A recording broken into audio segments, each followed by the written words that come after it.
I'm here. Yeah, it's a few days after Christmas. It's not from soft stream. I was actually looking at it's like I guess the last one I did was like 3 months ago. Not 3 months ago, 9 months ago. I was thinking like 3 months different from like a year ago. I don't know where that number came from. Like, and I was just thinking about how, yeah, I haven't really done because when I started, I was doing reactions to my old videos and then these streams. And the main reason I stopped doing the reactions to my old videos is because I need to watch shows before I react to the old videos. So I need to like rewatch Early in April or Flip Flappers. Hi, Alex. Or stuff like that. So I can't really do reactions until I see those, and I just never got around to watching them this year. Cause really I think yeah, I just haven't gotten around to it. Hi K Wolf, different crowd here. That's cool. Um, than normal, but it makes sense because I'm not doing a normal stream. Because it's like I was even just thinking about earlier about how easy it is to like what am I doing this week for a stream? Because back then I had to think, oh, I guess I could do a reaction stream, I could do another video idea stream, or I could find to do something else to do. And once I start video games, it's like that's it. I did the Kodaka stuff, and then I did Ace Attorney and Kingsfield, and now still doing Ace Attorney and Kingsfield, and gonna be doing Ace Attorney and Kingsfield for the foreseeable future, and I don't mind. They're fun. So yeah. Um, what else? Yeah, it's almost the end of the year, so I'm mostly focusing on finishing some stuff in my backlog for my media thread because it has consumed me, or rather, this thing that came about because like some of my friends were like, "Oh, I want to see what happens if Craft Stores does a media thread," because they were doing it, but then they didn't even like keep up with it. And I've just been doing it now, and I've got the awards stuff, so I'm like, I should because I want to finish. I watched Kamen Rider Gazer, or Geats Extra, Kamen Rider Gazer, and that's the last of the Geats Extra I need to watch. I'm almost done. I'm in the last dungeon for Blue Dragon, um, so I'm gonna finish that, and then there was one more thing. Super Mario P-Cross. I started playing that a while ago. Sort of something to like I listened to Critical Role or something like on Thursday when they do their live stream. I check out a few and I just play that for a bit, and I'm in the last set of levels, so I'm almost done with that. So I should be able to finish that by the end of the year, and then I can just watch movies or things that aren't finished that I don't have to worry about, like One Piece. Um, and then when the year starts, I'll be able to start doing other stuff and feel like, yeah, I can do that. I'm also probably gonna finish Mushoku Tensei Volume 20 this year because I have like 4 chapters of. Yeah, I watched Shinobi Tycoon yesterday. I didn't like it as much as just Shinobi because Shinobi like had the. It was a neat. I felt like it could have been a two-parter. Like I do appreciate with Shinobi Tycoon how they made it seem like obviously with like very low production values, but they made it appear like it was episode 47 of or episode 46 of Kamen Rider Shinobi, which is a not real show that didn't happen. And also it's crossing over with like two shows. I didn't really recognize the X-Aid Ninja character. It's been a while since I've seen it, and I don't really remember that character that much because he wasn't one of the main writers, I don't think, unless he was. And I'm just, oh, Jesus, has it really been that long since I saw X-Aid? But I recognize the Saber. I don't remember his fucking name, but I recognize like, oh yeah, that guy was from Kamen Rider Saber. He was one of the slightly more standout characters, I guess. But yeah, I just have Gazer left, and then yeah, that's my backlog plans for the year. So yeah, anyway, I got how many videos do I have left? Because I probably added to it actually because like there's some videos ideas I've probably come up with since I played or did my last stream, 216. So I don't remember how many we ended off last time, but it's probably like 3 or 4 more. So yeah, I guess I should get started on these video ideas. God, where the fuck do I even start? Um, oh, some of these aren't even video ideas. I just noticed. Mm, mm, yeah. Someone pick a letter. Oh, it had a slightly higher production value. Okay, yeah, because I also liked how the way you have the like them the way the climax they were stuck in the ball and they had to create light to get out of the shadow, and so they used like physics of the like, oh, the lamp with the fire and the ice and it makes the electricity run, and they so it's like, and that was like set up and then they paid it off, and I was just like, oh, that's pretty neat. And it's also just like they're using the ninjutsu in a way like the ninjutsu doesn't solve the problem, it's the thinking around it's that's a tool and how they're using the tool. Also, it was an interesting, obviously they didn't really go into it in either Shinobi or meets Tycoon, but there was the focus on like the Shinobi business, like everything sort of revolved around this Zaibutsu, this big company that also dealt in ninjutsu. And I was just thinking about how, considering, like, the idea I think of when I think of Shinobi stuff is Shinobi as tools, right? Like Naruto goes really in depth in it, but it also comes in Gintama with the ninja characters. It comes up with One Piece, like the Raizo conflict against the big-headed ninja guy was very much like they're both shinobi, but Raizo is a shinobi of the heart, and the other guy's a shinobi who's a tool working for Orochi, and that, like, so it's like I always think about that idea, and I was just thinking, like, oh, you're doing that with like corporate stuff, with the companies treating workers like tools. I was like, that could be if there was a full shinobi series, that'd be a neat conflict to explore. Okay, so I'll do S and then I'll do C. Um, Thank you guys. But anyway, so yeah, I was just gonna pick, it would be funny, but no, I have a few. Okay, so let's pick a video that starts with a little S. Da, da, da, da, da, da, da. Hmm, what's this one? I don't know. Shonen misconceptions. Okay, I guess this one would be tackling, because I feel like, okay, I think I get what this idea would have been. That said, I wrote very little. I wrote ask Twitter for things to tackle, so I would like make a tweet and then do a video. So like the first only one I have listed is Sasuke Kurapika, but not that it's kind of already did that. When was this? When did I make this? Oh, where'd it go? Uh, Shonen misconcept. Where'd it go? I lost it. 2019, so that's not even that long ago, I feel like, but I guess the idea would be to take a concept of like something that people get wrong about a lot, and then tackle that misconception and maybe I don't know, I guess, like, hypothetically, if I were to do that now, I'd go into like where it came from, or what, like, so with Sasuke and Kurapika, it was basically like um Sasuke or Kishimoto took from Kurapika for Sasuke, when the truth is that they both draw on ninja tropes. With the hidden clans being eradicated, a special eye. The basilisk also has eye powers. It has a battle between clans that very well could end with either one of them eradicated. They're both like Koga Ninja Scrolls. I need to go into these stories, like Koga Ninja Scrolls and the Tale of the Gallant Jiraiya, because I was curious. Funny how I just realized we were talking about Kamen Rider Shinobi, and now, which also does the snake toad imagery.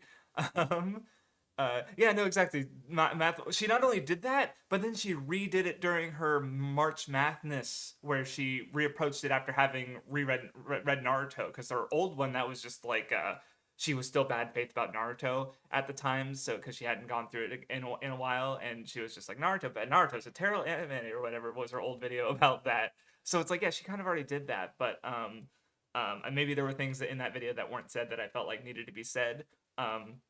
But I do want to do the Ninjas Don't Wear Orange video, where I sort of go into why people talk about that and discuss Naruto in the lineage of ninja stories, and probably actual ninjas, because like the fictional idea of the ninja wearing all black and stuff is like from kabuki plays. It's also not realistic.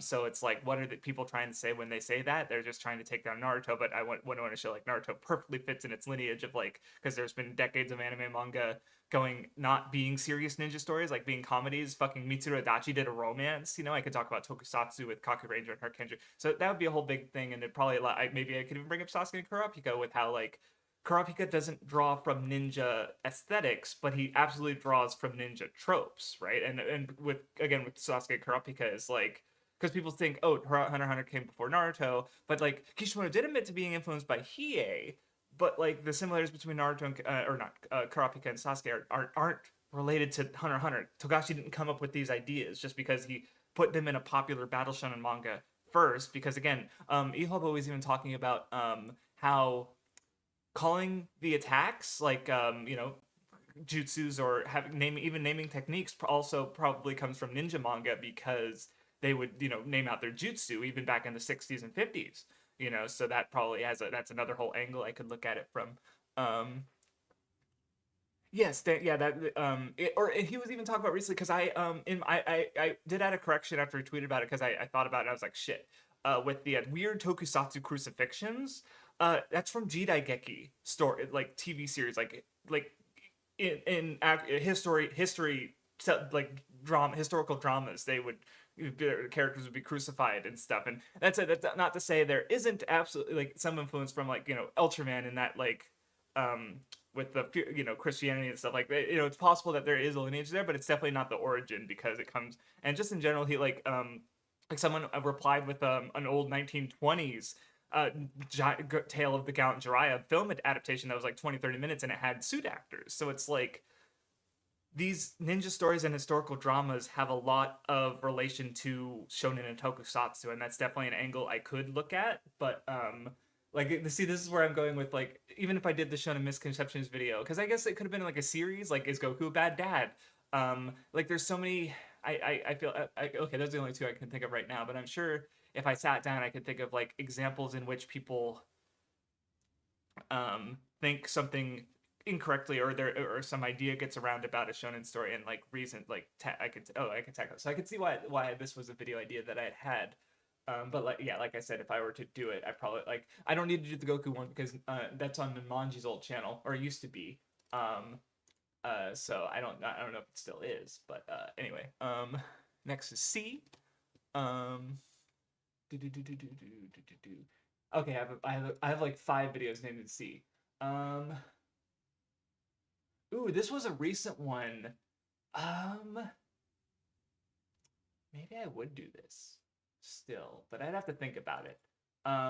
Chunibyo, Nakama, and the fetishization of language. So actually, now that I'm doing Japanese, maybe it'd be easier to do, because the point of this one would be to take words that are used in, because part of the reason I say fetishization, I just think of the way the people like Nakama. The old Kaizoku fan subs was like the most popular subgroup for One Piece at the time, and for a time they were the only way you could really watch One Piece subtitled, which especially during like the 4Kids era was really important. But they didn't translate Nakama because they wanted to retain the purity of the word and shit like that. When the reality is that translation, like, I don't know.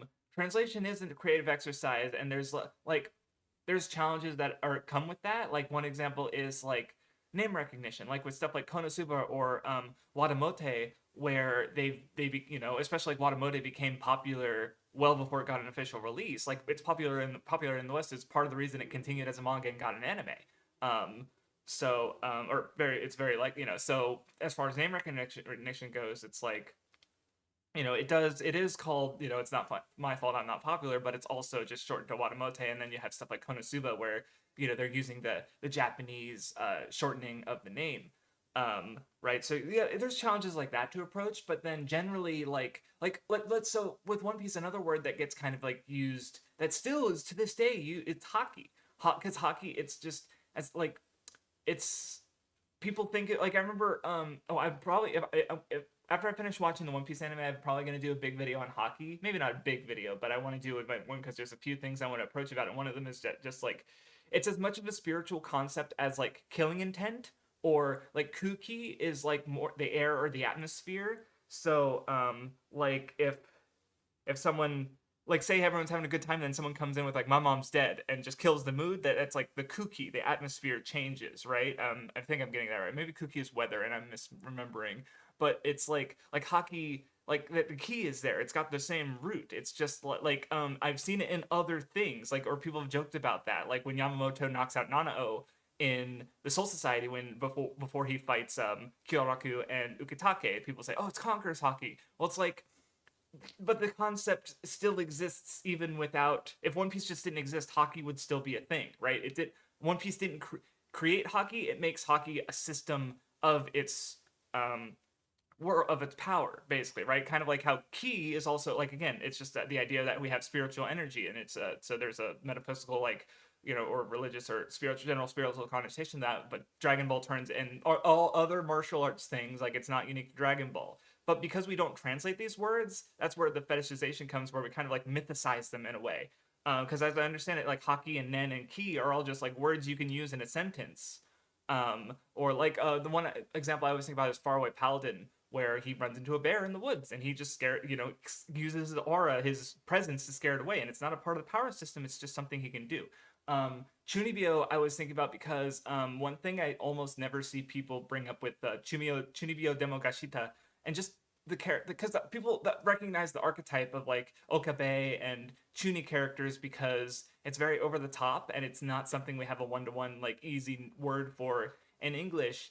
But as I understand, the actual like that's like a specific subtype of chunibyo, and the general definition is like it's when middle schoolers who are now out of elementary school stop seeing themselves as children, but they also stop wanting to be seen as children, so they act more mature to throw off that scent, basically. But in itself, it makes them appear more childish. So like one thing with the Kyoani show Chunibyo is like the real like Rika and the Twin Tails girl. They're both Chunibyo in the goofy over the top thing, but they also are aware of their childishness, and in a way they're more adult because of that, right? Like there's the part where Yuta says it's ranting to the Twin Tail girl and saying it's not real, it's fake, and she's like crying and she's like, I know that because he's the one being immature, he's the one being Chunibyo because he's trying to like hide the fact that he was a chuny and run from it because he doesn't accept that childishness in himself, right? Like that's what I remember from the point of the show as like, or at least like maybe more retroactively, like we're realizing like, oh yeah, that's what the show's about. But because yeah, Spirit Energy, I don't know about that one specifically because I forget what it was called, but it, like the example because I always think about best guy with Hawk going back to hockey for a second. I always think about like best guy ever when he was like hockey as a power system is retroactive, and it's like, well, that is true because especially I think if you look at like Ace versus Blackbeard, both of these characters should know armament hockey, and like Ace has definitely taken damage in recently. Like he's not like the dialogue in that fight doesn't make sense with what we know about hockey now. But Oda didn't invent hockey. Like Shanks scaring away the Sea King is just like that's just an idea of like what hockey like the idea how I had it explained is specifically as like imagine a wrestler where if a wrestler if you see them in a grocery store with their family, you're probably gonna be like, "Oh, that's just a big guy," but he's just a guy. But you're here, he's mad at you, or if you're in the ring with him, he's gonna look more imposing and intimidating. That's his hockey, right? It's his presence, the feeling of like intimidation, or the literal word is also ambition, right? Like having a goal or intent of some kind. Intent. That's another way to frame it. So yeah, it's just like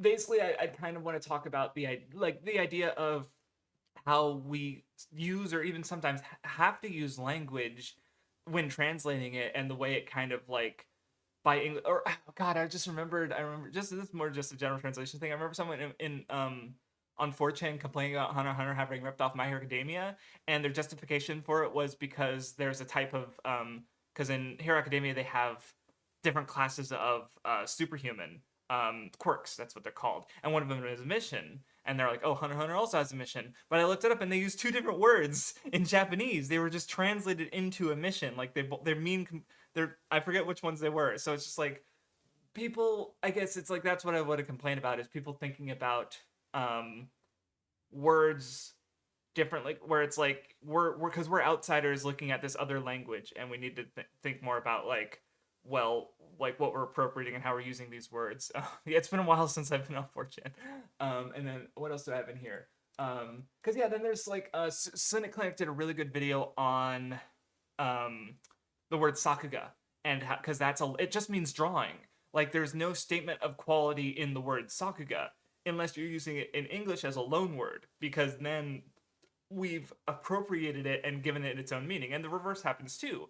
Like I remember hearing that because they'll say juice not specifically to mean like the liquid from a fruit, but to reference like sweet drinks in general. So like cola or can be a juice, for example. I've heard that. Or pinch is another one where it's like it does capture the idea of being in a pinch, but no one actually I don't say that as an English speaker. So if you just literally translate it, it's like it's not really a good translation because it's not how we're talking, right? That's not how people. So I don't know. There's so many different little things with it, and then yeah, I have some other notes about English in general being taking other languages for like pajama is an Indian word for bedclothes. Kindergarten comes from German, right? And these are words I just grew up like, oh yeah, that's what that word is, and it's like now I know, oh, that's where they come from.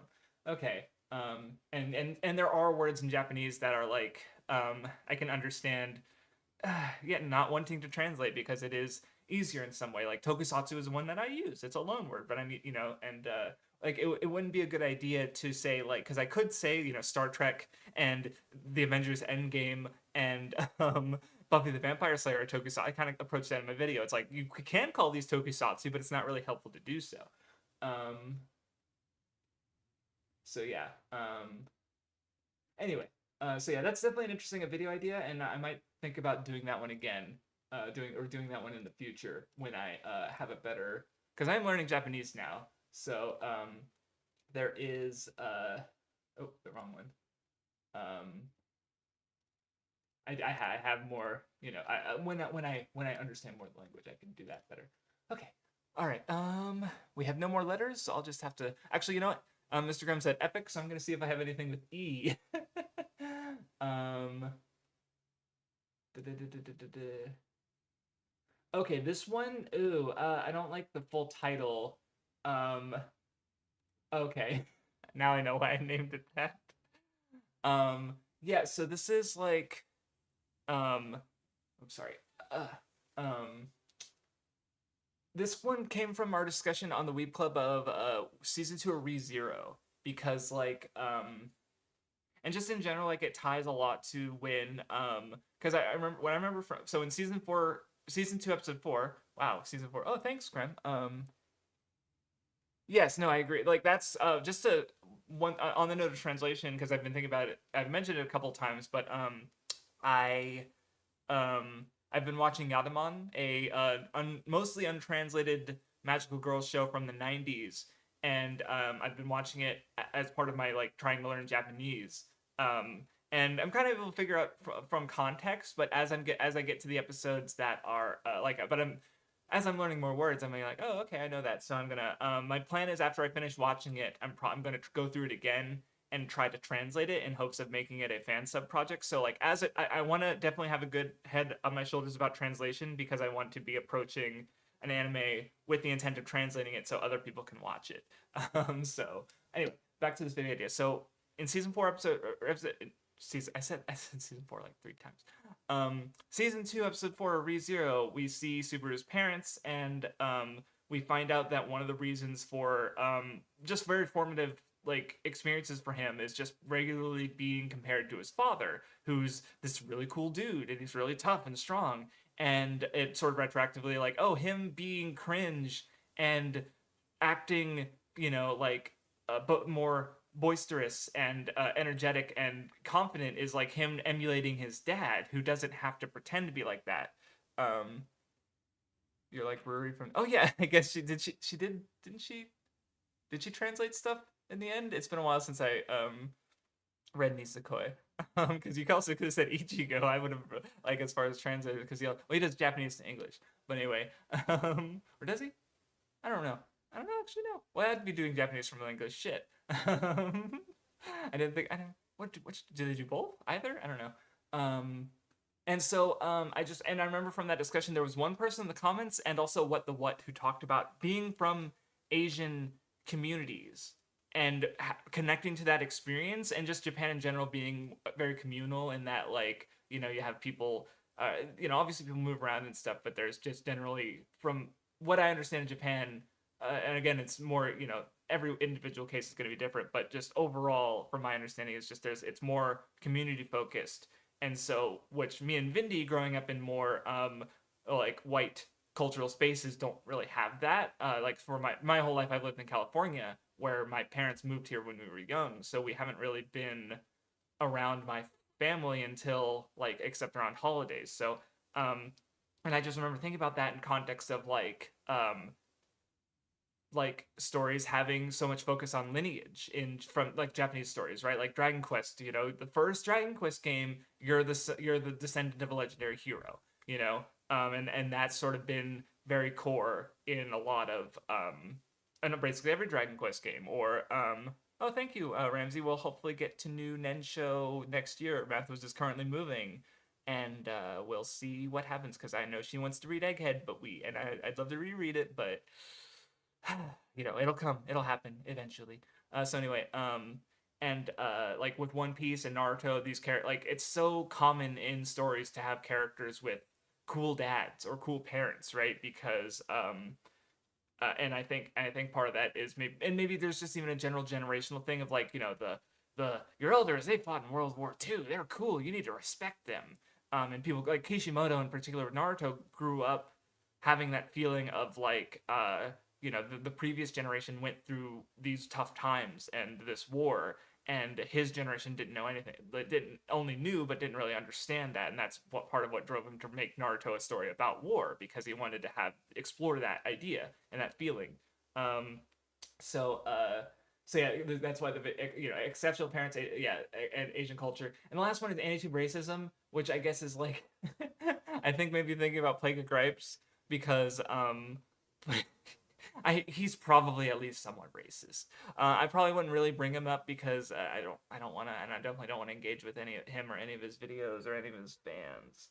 But I just remember him, the way he talked about in his Naruto video just seemed very ignorant and refusing to try and think about like why this is a whole different culture that these stories are coming from. I'm going to apply only my own Western values and experiences to it and not think about the fact that it comes from another culture at all. And it's like, okay, buddy, which he has done occasionally, but I don't know, the Naruto video is not good. But anyway, so yeah, that's an idea. I'll probably try to talk about in some capacity at some point, but I guess maybe not in a dedicated video. I don't know. Get rid of that one out of here. Okay. B, I'm a big fan. I only have 2 videos. Oh, this one, yeah, I'm not doing it like this anymore. Yeah, it was kind of yeah, it says building. I don't like the title. I don't like the title. I hate some of these titles are. Why did I come up with that? Building the mega narrative of the Avengers, and it's like, I guess talk. Part of it is like kind of what I was getting at too. My most recent video is that I like long form stories, and I want to talk about what they do uniquely as long form stories. So this would have been, I guess, right now I have. Oh yeah, that's. I don't even agree with that. It says like talking about the main theme of the MCU, and oh, that's right. I was kind of like talking about the way that they use a lot of like the antagonist is like an evil version, like so who's Iron Man's first opponent? It's Stain. In fact, in his trilogy, all of his opponents are evil CEOs. And then you have Black Panther. It's like, well, Killmonger, he's just like an evil Black Panther, right? And it's like they do that a lot, like a lot. So I was using, and I guess my idea, that was like the main idea I wanted to talk about, but I also want to talk about, I guess, character arcs and doing, I don't know, like, because that's if I were to talk about it now, I think what I'd do is just I'd just do the analyzing every MCU thing, and then just like, so I just talk about what I think is neat about each movie, and or here's the point of this movie or TV show, and then weave them together as needed. But so yeah, hopefully, I don't know when I'm gonna do that, because I'm gonna do my other comics book. I have another idea for comic book videos. It's what was it again? Oh yeah, comic book accuracy in quotation marks, where I want to sort of touch on like how, especially myself being someone who primarily has engaged in superhero media through adaptations, talking about how those adaptations are kind of, in some ways, like there's a responsibility there, I feel like, that maybe isn't always upheld. But there's also like things people just generally don't think about because it is also an adaptation. So it's like Ultron and Spider-Man being changed to the MCU makes sense for the MCU, but any changes they make to Spider-Man will survive Spider-Man because, or Spider-Man will survive it because he's like the most popular guy. But Ultron or like Malekith is like, he's they're these are the biggest representations of these characters. So when they aren't faithful, or, and it's like imagine if Malekith as a result got like Aquaman treatment, because I think Super Friends did that with Aquaman, where it was the most popular and seen representation of Aquaman, but it makes him look like a bum because he's useless out of water, and then he's been made fun of for decades, and the comics have that baggage. I remember seeing from the new 52 of them trying to make Aquaman show, oh, look how cool Aquaman is. So I talked to a friend about it, and just have a lot of examples of like different characters that I want to look into of different time periods of their runs, and different adaptations to check out. So that's a big video. And then I'll maybe the MCU will be fucking done, and I can just analyze every MCU thing and be like, hey, we're finished. But anyway, yes, fatherhood is definitely a big one with the MCU. That's why I was even thinking, like, I don't even know if that would be a, like, the idea of like what you make of your circumstances in showing the mirrors is what I was getting at before. But now I definitely think, because now they're doing like passing of the torch, which I feel like is the next step of like Naruto also did that, right, where Naruto is like growing up, and now he grew up. So we're doing a story of a little kid, and he's growing up, and in the world his dad made, where Naruto grew up in the world his predecessors made. So oh, Iron Fist, I didn't know that. See, and oh, that's another thing I really dislike about the relationship between adaptations and the adaptations and the original comics is especially the MCU is like nudging them or like they're kind of like apparently the recent one apparently was Miss Marvel who apparently Kevin Feige was like, oh yeah, she's gonna be a mutant, so you should probably fix that in the comments, like, or so I forget, I didn't exactly, he didn't obviously tell them how to do it, but like there's this expectation, or I remember seeing Eternals, Ajax being turned into made a woman because she was cast as a woman in the movie. And what I think is good about comics and their adaptations is that like again because they're sort of modern myths is like you could just have like different writers and artists or authors taking on different characters and doing unique things with that, or doing interesting things and doing different takes on the characters. So I'd rather comics continue to be doing that instead of just aping their adaptations, right? Because they're expected to, and that's not even like, sometimes it can be a good thing, like Harley Quinn and Mr. Freeze from the Batman the Animated Series. Like Harley Quinn has her own fucking show now, and like a movie, like movies centered around her, like Birds of Prey and the Suicide Squad ones, you know. So it's like she's become a really popular character, you know, and she was just fucking created for an animated TV series and then adopted to comics later, who can then use that, right? So it's like they I like adaptations because they can pick what is there in the comics and then make it fit a more self-contained story, because comics kind of like link, like I'm reading the Chris Claremont's X-Men, and every other issue is like this villain from this guy who fought the Avengers in episode 12, and it's like cool. I'm just reading this one run. I ain't gonna go read that, you know. But obviously, if I was reading it at the time it was published, it'd be a different story, you know. And it generally isn't super important. It's fine. I can just enjoy comics as they are, you know. But so comics being sort of forced to follow the adaptations in a way, especially when they're so big as like the MCU, for example. Like, oh, Nick Fury's black now. He wasn't black before, but he is now because people are casual comic fans who don't barely read comics anyway are going to be confused when they read the comics, and instead they're not going to be curious and wonder why he's white and look into that. They're going to just be like, well, he's not black, he should be black. Are they just making up a guy? Is this actually something that happens? Like, do people really not understand that the comics are different and have a lineage that's older than them? Much older. I don't know. I don't really get it. So it's like no one read the Avengers. Yeah, I get. Yeah, like, or that's what I remember. Like, yeah, and just in general, like, yeah, the MCU being like the Guardians being kind of like B tier heroes or C tier heroes, or even Iron Man being a B tier hero, and then the MCU comes along and it's like, oh, now everybody is interested in these guys. Where obviously they had their fans in the comics, but now they, you know, have a lot of fans. And but then again, they like the adaptations, you know. So now Robert Downey Jr. has affected how everyone sees Iron Man, right? It's very limiting. And I like comics being free. I like the idea of comics being free, and they can just do all these cool and crazy things. And because there's some wild ass comic stories. But anyway, but yeah, and having effects like, yeah, Iron Fist. That's really unfortunate because I don't know. I don't know. It's weird because it is a multimedia thing, but it's like, I don't know, because the same also does happen in anime and manga. Like, I've heard cases where it's like if an anime comes out and it doesn't blow up, sometimes the original manga or light novel can be canceled because it's deemed that like, oh, this series has no more room for growth, regardless of whether it was a good adaptation or not, obviously, right? So that can happen. I don't know of any examples, but I've heard of. I vaguely remember hearing about an author being worried about that.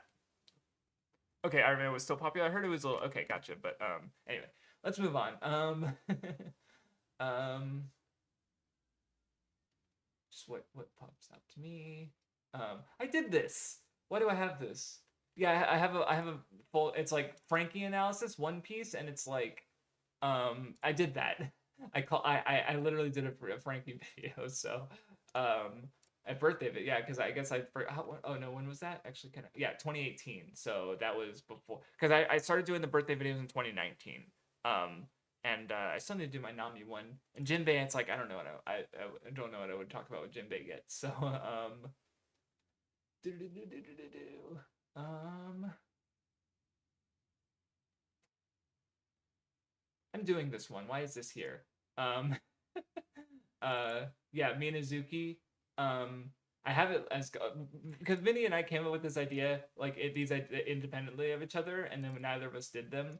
But Minazuki, God of Trash, where he's the author of Plunderer, and Sword no Toshimono. The idea was basically to read all of his works and talk, because what I think is interesting about him is how like he takes low art kind of stuff, but then he like spins it in really meaningful and interesting ways. Like Plunder has my favorite implementation of numerical power levels ever.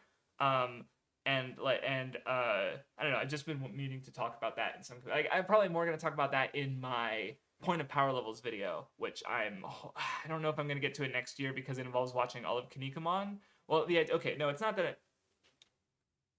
I want to go through everything that uses numerical power levels, which includes, off the top of my head, because I read Sengoku Yoko this year, so I don't need to go through that. I remember Yu Yu Hakusho well enough, and I can easily skim it. Dragon Ball, same thing. I know it well enough. With Kinnikuman, I've gone through the original, but I haven't gone through Nisei or most of the 2011 because I've only seen the first season. So the idea there would be to but since I also might want to talk about other videos about Kinnikuman, and then there was one other video idea that also, yes, I remember now, needs me to go through Kinnikuman, so I figured I'd just do a big Kinnikuman, like watching the anime and then reading the manga as I go, because there's differences between them. Like fucking Kinnikuman's romance interest has been mentioned in the new series because it's different between anime and manga, so they're just being vague about it so as to not like do say one or the other is like canon to this adaptation in a sense, like it's so it can be a sequel to both, I guess. So I figure I'll just like go through Kinnikuman and then talk about power levels, and I'll Plunder is also on there because I think its take is neat. I'll also probably bring up Bounty more because Doriki is more relative to what I'm talking about with what talk about with One Piece, but because bounties are, I guess they're more like Sengoku Yokos where they're decided by humans, but even bounties aren't like relative power. They're more what's it called? Danger to the world government, so it references a specific thing. So even though it fulfills a similar role as numerical power levels, it is different. So any DC comics you're interested? No, for the comic book adaptation video, I definitely. Let me pull that up actually, because I can find out easily enough. A long one.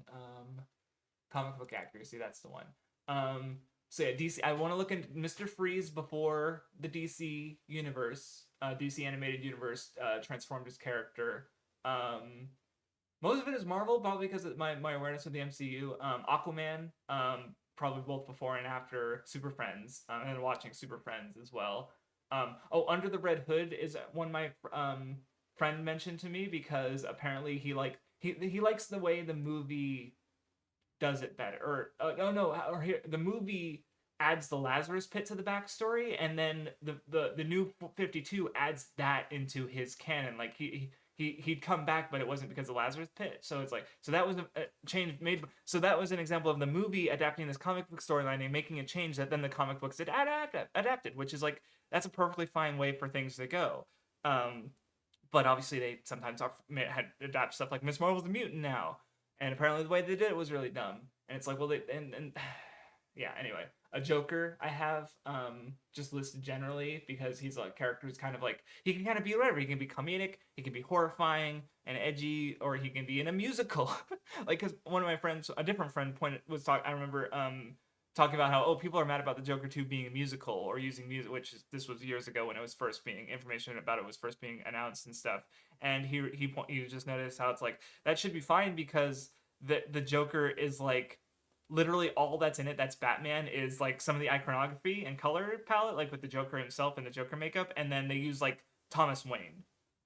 Like, other than that, like, they give Joker a backstory. That hasn't been a thing since before that hasn't really been a thing, right? Like, he was formerly the Red Hood, and then like retroactively at a certain point, and then he had a multiple choice backstory. So the fact that they gave him like a concrete identity in Joker, it's like if you could scrub, you don't have to change much about that movie to make it not a DC movie, right? So like that's kind of, if I were to make a joke about the Joker can be anything, it's like, well, yeah, here's this movie that just does nothing to do with the comics, right? It's not accurate at all, and yet people liked the Joker, So do I have any other DC? Yeah, it's mostly MCU because I feel like, because the MCU is like, the part of the point would be comic adaptations and their relationship to the comic books, and generally, especially in the last couple decades, the biggest comic book adaptations have been Marvel. So that's why it's mostly Marvel. It's mostly, like I said, Joker because of the Joker movies, and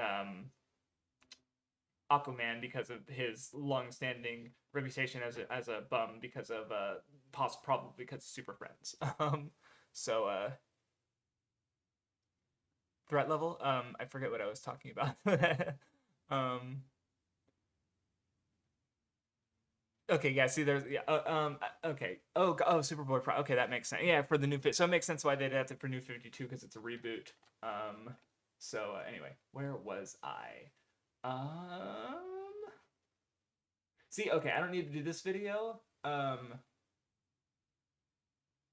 Yeah, deconstruction, which was just me wanting to define it and to explain why everybody's wrong about it and not using it correctly. Thankfully, someone already made that video. A Study of Swords has a good video on it's just look up Study of Swords deconstruction. He goes into he doesn't just talk about like the Derrida deconstruction. He talks about, well, specifically he mostly goes through the TV tropes page revision history and talking about like how it came from its original form to its modern form and where the like misunderstanding of Derrida, because the way like the the way people use it in the most is more like the idea of like taking something apart and putting it back together. That's not Derrida deconstruction. That's culinary deconstruction. Like eating a deconstructed burger that's like a Salisbury steak with a roll and a salad. Like that's a culinary like that's what people are using when they're talking. But obviously, food and media are two different things. And so already exists. I don't need to make that video. Go watch it. I needed it like 5 years ago. um, Well, I mean, I liked I guess responding to Joker being a movie liked by people who don't like superhero movies. Yeah, that's fair. Because I again, as far as general reputation, but I liked it as someone who does like comic book movies. So I didn't personally speaking, I gave it like a 7 out of 10. Like I got what the movie was going for. And I thought it was interesting enough, right? So yeah, I guess I should have thought about like, oh, who likes this movie and who's talking about that. So but yeah. Anyway, oh, this one, I'm not opposed to doing this one, but I feel like it would be like when Hajime no Ippo ends, but it's just Hajime no Ippo step by step, where the idea would be to like analyze every fight in the series. So I don't know if I need to do that because by the time Ippo ends, maybe someone else will want to do that, or have already done that. So hold on. I came 5 months apart from each other. Hold on, I need to look at these.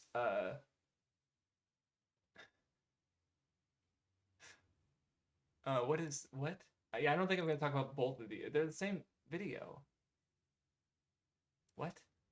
Yeah, they're both okay. So they're both talking about Origairu, Hachiman from Origairu, and I guess just generally like one of them is like I don't know what these are. I'm gonna get rid of them. But basically, I just know my general point that I want to talk about with Hachiman is just how like, oh yeah, no, I was well, so all my hair is getting a little too long. You're actually the first person to notice. I did this days ago. People in real life have seen me and not said anything, and this is my first time being on camera in a while. So but all my hair is getting too long, but I don't want to shave it all off because it's relative to the cold, harsh Californian winter.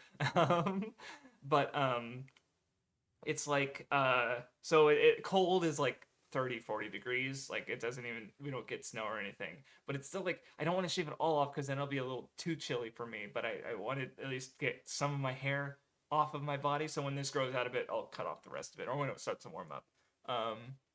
Oh, cool. I'm glad that you liked that video and that inspired you to do your own stuff. Yeah, because I came up with some neat stuff in that video that I didn't think about before writing it. Like I think my favorite one is probably the Luffy Lucci comparison, about how that's more because of like, oh, Gear 5. I understand Gear 5, like I understand Luffy's character better through Gear 5, and the way I'm talking about like how Luffy is acting out his sense of justice and making compromises on his enjoyment versus Lucci making compromises of a sense of adjustment while acting for his enjoyment, right? Like, so it's like they're kind of inverse in that way. And I was like, huh, that's pretty cool. But obviously, it's like I wouldn't have never thought I wouldn't have thought about enjoyment as such a core theme of One Piece until Gear 5 happened. So anyway, oh, I just saw no, I didn't make this video already.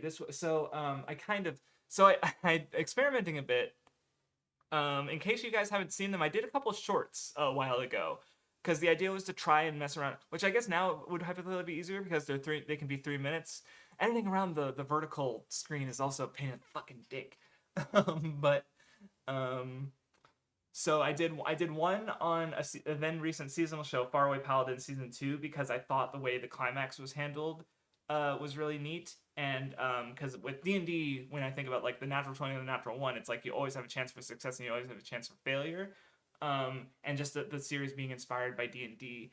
I kind of talked about that a little bit, but the idea with this video, I guess, would be to talk about that more broadly and more than just like that main mechanic of D&D and how that factors into the climax of the second season.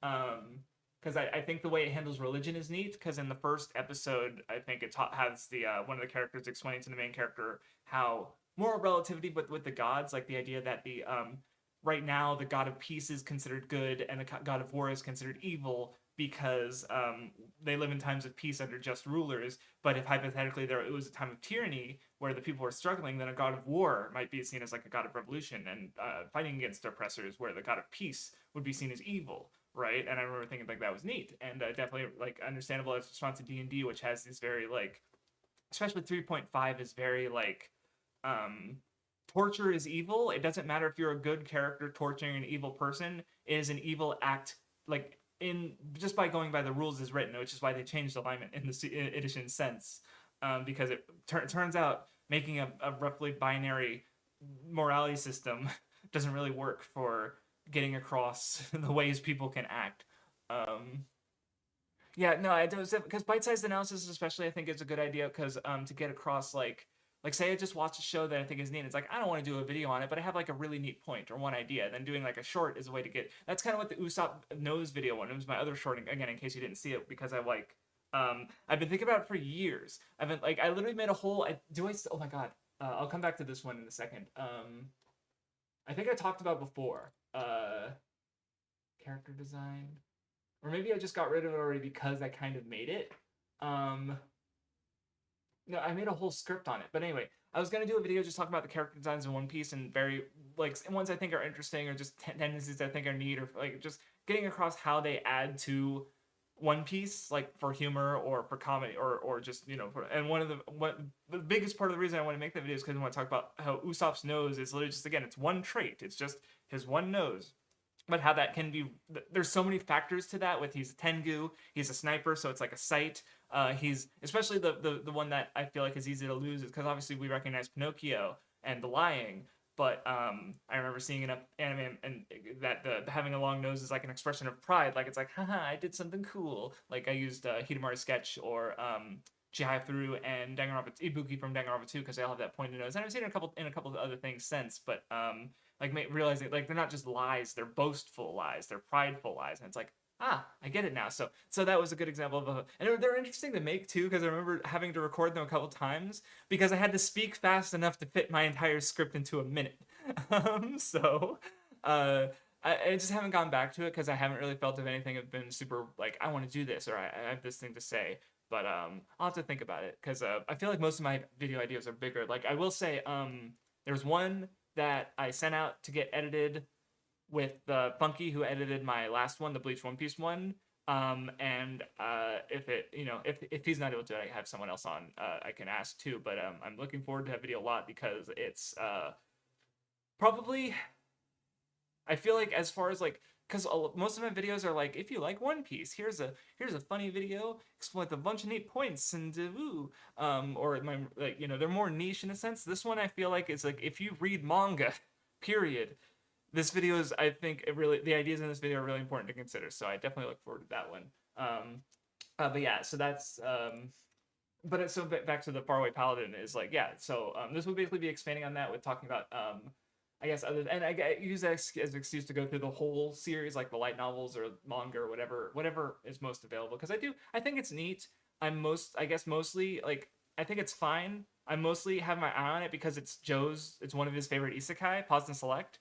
And motherfucker has gone through like 200 to 300 isekai and did a bunch some of the most interesting videos on isekai on YouTube that I've been able to find or seen without having look in mind. I'm not but so the fact that he's like, oh yeah, this one's good, I'm like, I should check that out. But apparently I've heard it's more of like a slow burn, so I did like the way it ended. But it's also, not an amazing production plot wise, but it's neat. It's very neat. So yeah, just going more into the D&D connection, I guess, would be the idea of if I did a video about that. But I don't know if I'm gonna actually ever do that. So uh, it kind of depends. I probably will go like fully go into it at one point because I like it enough. And a lot of stuff where it's like I've seen this anime, might as well check the manga out at some point. Like why not? Um, I used to go in alphabetical order. Now I'm just going to. Oh no, I just saw a very 2016 video, 2017 video. Oh, okay. I'll guess I'll. Um, fucking that era me was just willing to be angry at things that I didn't like that much, but it's like because now my stance is more like I like art. So even when I'm engaging with a piece of art that I don't like or find is boring, I'm fine with that experience because I'm getting the experience out of it, right? Where it's like this piece of art is unique. There's like even if there's stuff that's what was it? Asterisk War and Chivalry of Pharaoh Knight, where it's like they're very similar in some ways. It's like, but there's still differences between them. Like there's still things to get out of the Asterisk War. Even if they're not like particularly like notable or good or valuable things, there's still uniqueness to it, and there's reasons to watch this show. And again, it's like, are there good reasons? Like for most people, they probably should watch stuff that's going to be more their tastes, more engaging, more interesting, right? So this is me being mad about a television show that I watched like 10 years ago, probably, if not more. Not and by watched I mean 4 episodes, and by 4 episodes I mean like 10-minute episodes. So I watched 2 episodes of the show, and I'm like, I hate the show. It's bad.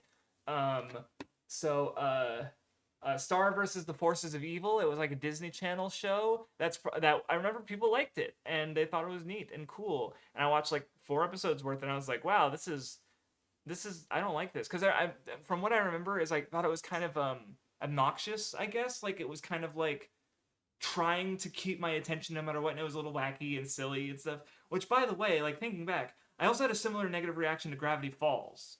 But then when Gravity Falls season 2 was going and people were getting really into, because like episode 2 of Gravity Falls, it had like, oh, there was the Loch Ness monster, and it's like, oh, the Loch Ness monster was a robot, and the robot was built by the silly old man. Isn't it so funny and wacky?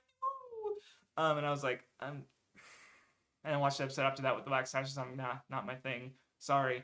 Um, and then later on, people were getting into like the lore and the main plot of it, and I remember people talking about it, and like I didn't really get spoiled about it, but I was like, and there like a contradiction showed up in my brain of like these people like the show because of this aspect of the show that like needs consistency and a understandable world to engage in, where I didn't like the show because it seemed like very wacky and chaotic and random, and these were kind of at odds with each other. And so I gave the show another shot. I think I just started from episode 4, and I liked it. I had a good time. It was a cool, neat little show. I still remember it fondly. Not one of my favorite cartoons, but it was a solid time. Like I got it, because I gave it another chance. Star versus the Force of Evil, I just never gave another chance. Oh, wait, no, hold on. I'm looking at my notes again. So, I have the original. Oh, I think I did come up with this idea in 2016, and then I later came to it in 2017 because I'm looking at my notes here. So yeah, I just have the things I didn't like about the first 4 episodes, like it's not funny, it's not interesting. I don't the villain isn't threatening. All these other bitchy complaints I had. And then yeah. See, and then me just sort of not really getting, because it's a show aimed at children in part, right? And I did a whole video, the Shonen isn't for me video, where it's like I'm able to accept the childish parts of the things I enjoy because I understand their target demographic. Which funny fact, because the way when it talked about things in the video, I'm kind of like negative about fart jokes and stuff. But when rewatching the video, the compilation of the Frankie fart stuff made me laugh, so I got over that, I guess. Because obviously, like, yeah, especially like as I described in the video, like the Lupin Ranger versus fucking Power Ranger, like one of my favorite shows ever. It's fucking phenomenal, and then it's also got the fart monster episode. I'm like, I'm a grown man watching a show with fart monsters, but it's like now I'm like, yeah, farts are pretty funny. No, I don't have to fart, but it would be funny. Yeah. But anyway, so because I have this note here about how like Starfire it's trying to pull in a sport. Like I literally have the note here with no self-awareness. No self-awareness at all. It feels like it's trying hard to forcefully pull towards a demographic I'm not in. Like which I'm is me that, but I'm saying that in a way of like looking down on the show, like this is a show for children. I'm an adult, brother. You downloaded the show and started watching it. You weren't flipping through the channels. Disney Kids, mother. This show's too childish for me. One Piece chapter. I wonder who's gonna fart in this week's chapter. Get him on. He speaks in farts. Oh no, he was probably in it because it was in Dressrosa, so it was probably like relevant, not fart talking, and because 2016, 2017. But but the second part of the notes is that so the original title was How to Hate Star Versus in 4 episodes. The in later in my notes I have How to Find Star Versus okay in 2 seasons. This is me being a bit more self-aware because I was like I was gonna watch the rest of the show and find out how I felt about the full package, right? Which is that's where I'm at now, where it's like because again, especially like Precure, Alamoda, and Aikatsu, both in my top 10 anime. Like I really didn't care for them about 10 episodes in, but then I started to get more and more interested, and by the end of the show, they changed how I think about like media, children's media especially. Ooh, I got a runny nose. Excuse me. Um, and so yeah, I was gonna say, oh yeah, see, I don't even agree with that anymore because I was basically like watch the show, see how I feel about it, compare my response to Gravity Falls, which is like what I just said about not being into it for the first 3 episodes and then watching more of it and seeing it like click into place, and then just talk about like me sort of, and then the idea would be to talk about how I well the way I say like watching anime has conditioned me to weigh strongly on how a show starts. It's like no, watching anime didn't do that. Watching Digibro videos made me do that because she was very she had her videos talk like what I think it was like literally her most popular videos or the video was about how a show starts, and like she was trying to justify why she thought because what one of the episodes of shows that people generally don't think are good and like Steins Gate gets better as it goes. Harui's like the first episode was the music the movie one, not music, and it's a weird episode. Lucky Star, and she was justifying why she thought those first episodes were fine because she already likes the shows. And which by the way, I'm very glad for Shabe's doing his Gungrave video because that's a show I've heard about. I never watched it, I still haven't, but for years I heard that the first episode wasn't good because they just do it again later in the show. And he gave the justification of just like, no, the point is that you contrast how the first episode with the episode where they go over the same things later on and see how like he gave the justification that no one on like back on 4chan for the years I was hearing about like literally they just post a screenshot from Gungrave of like it was either an elevator or a window, just a window in a room or a window in an elevator. I just remember this one shot. I vaguely remember it in my head, and it was like skip the first episode of this show, which maybe for some people helped. But that's fucking wonderful. No, they reference the salmon in the most recent fucking I didn't even think about that. Holy shit. That's so good. That salmon has increased sales and increased during Christmas. Because that's so fucking good. I forgot about that completely because I read that comment. I was like, wait a minute. I just remembered in literally the fucking Boom Boonger, they have a Christmas salmon at the start of the episode with the Sanbaka, the three goons are I didn't even think about that. That's so funny.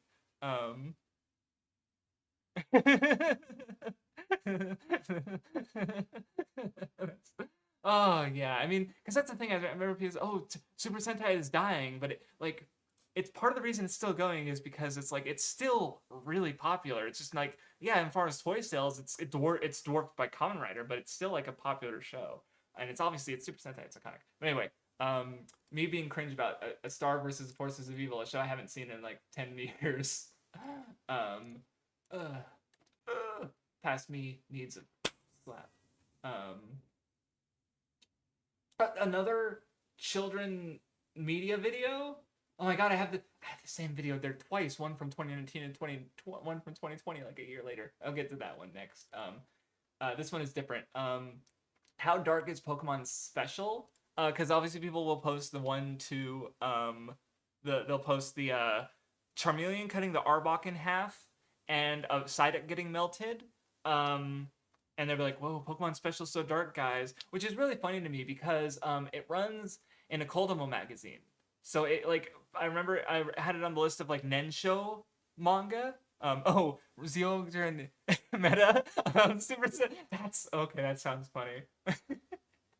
I feel like they've been saying that where like the actor for the Pink Ranger in Dawn Brothers mentioned that where it's like, oh, this franchise is on thin ice. I gotta better do a good job as the first male Pink Ranger. I remember reading that interview way back around when the show had started. It's been around. The ideas has been around since Lupin Ranger, and this was internally to a degree. So I don't know, and in an official interview, I think. So it's like okay, at least they want that idea to perpetuate, even if it's because that's the thing. It's like even if Super Sentai is doing bad, it's like, what are they going to replace it with? Like, oh, we'll just come up with another franchise that's going to be way more popular than our iconic 50-year-old almost literally yeah like the next season after the next one is going to be the 50th anniversary series. It's like yeah we're just gonna that's been globally iconic largely thanks to Power Rangers, but globally fucking the imagery is globally iconic in some capacity. You know, so I'll find out because how I've been watching so I'm still watching Super Sentai and so Blue mentions I feel like Kamen Rider is better suited for binge watching. Well, again, I'm speaking of my personal preferences because I like watching Precure weekly, which case in point, Wonderful Precure has been my favorite. It's like literally like top 5 Precure. I'm literally thinking it might be top 3 because the last couple episodes have been so fucking good, and it's still got a couple episodes left, like 3 or 4, but. My fucking god. Like I love the fuck out of it. It's adorable. It's doing some really neat character. Then this neat character stuff's really fucking punching my emotions with its conflicts. I'm loving Wonderful Precure. Boom Boonger, you know what? It's pretty fun. I think I can, if people like really like it, I can totally get it, even if it's not quite my like. I see it. Like I see the vision. It just isn't really clicking with me emotionally, but I still enjoy it. It's still fun to watch weekly. Um, you know, but Kamen Rider, I just like really struggled. I mean, admittedly, it was Saber and Geats. No, Revice I was fine with. Revice was okay. I didn't love Revice. I loved parts of early Revice, but then it just kind of went on and it didn't really keep my interest. And I do wonder, it's like, would I have enjoyed Revice more if I'd watched it closer together? Kamen Rider Fies, I had a big break in between like the first 20 episodes and the last 30 episodes, and I think that really hurt my enjoyment of the show. I really wish I'd watched that all closer together, but I was watching it with a friend for the first 20 episodes, and then I finished it on my own later, you know. So even Kamen Rider Build, I caught up to it, and I just my personal enjoyment. That said, this was also 2017 me, so he was a dumbass hating on Star vs. Voice and Forces of Evil for no reason, and Fairy Tail. So don't trust 2017 me. But my enjoyment of Kamen Rider Build fell pretty sharply once I caught up to it and was watching it weekly, and I was like, what the fuck is wrong with me? Like so how I've been watching Kamen Rider is I've just been waiting. And this is only my first year doing it, kind of. And by first year, I mean next year, because I'm not going to be, I'm still catching up to some of the Geats stuff. No, I liked Fies. I just feel like I could have enjoyed it more. Like Fies is still like my top 5, like one of my like top 3 or 4. Is it? I don't remember. But I just felt like I might have enjoyed it more if I watched it closer together. Like the difference between an 8 and a 7 is what I'm saying. Because right now it's at a 7. And yes, I'm glad that every time I bring up Kamen Rider, I feel like Gav. I don't pay enough attention. Sorry, who I want helming you and Idol Precure. I mean, it would be if some Aikatsu staff was on it. I'd think that'd be funny because I've talked about how it's just like it's so like because Aikatsu people this comment. Holy shit, we're going off in the weeds. Let me finish. No, I'll finish this discussion topic because I was just thinking about how because with Acrotrip and Maggie Lumiere, people because you have Acrotrip being a parody Magical Girl show, and then Maggie Lumiere being it's a shonen manga that's it's not really it's not even that much of a it uses the Magical Girl aesthetic and some other the framework and they're not really I don't know it's not anyway. I think was it Mother's Basement or Arcata complaining about there not being enough like Magical Girl shows for children, but also not watching Precure. It's right there. But I was just thinking about like Precure has a monopoly. But then also you do have like Aikatsu and Himitsu no Ipre was a recent one. pre-para pretty series basically, where it's like they're not magical girl shows, but they're still very much targeting the same demographic, right? So it's like that though between those two factors of like Precure has a bit of a stranglehold to the point. Like, I remember seeing an article about it's producers and stuff talking about how it's like they can't because of Precure's dominance, it's hard for them to try and expand Tokusatsu's audience into a young female audience, because it's like, well, they already like Precure, right? So it's like, how do we get them interested? Because Kira Major, I felt like might have been an attempt at that, because it's like sparkle themed, and like Juru having this very like magical girl arc of like, I want to change myself, like Madoka or Sailor Moon, or that's so well, just so definitely heart catch Precure. I feel like I've seen another magical girl stuff. You know, so yeah, you and Idol Precure, it just feels like a natural like step in regards to like, okay, well, they've been dancing since Sweet Precure, like Sweet Precure is already kind of an idol show, not really. Okay.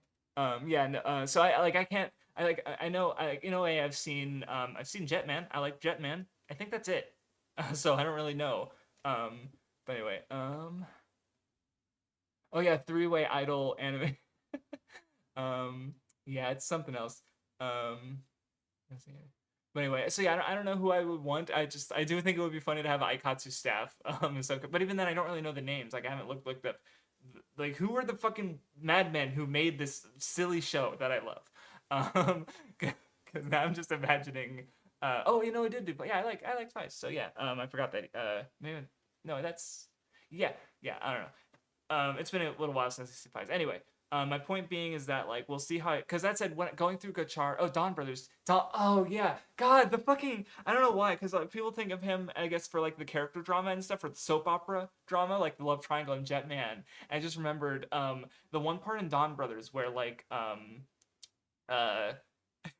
there's the one guy who likes holy fuck, I don't remember the characters' names anyway. The Kiji brother, I think, the Crane, the Pink Ranger.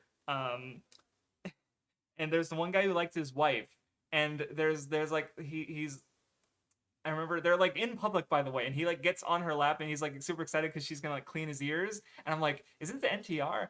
But it's just Dawn Brothers was such a fucking whack crazy show, fucking absurd. I loved it. New Generation. I know I haven't seen any of those shows. I think the most recent, because Ultraman, I watched Trigger. I did not like Trigger much at all, and I'm not even the big like Tiga's okay. I think it's in my top 5, maybe. Yeah, I think it's in my top 5 because I think I like Ultraman hasn't really clicked with me yet. Like, because even Kamen, like that's my thing with Toku. It's like Super Sentai.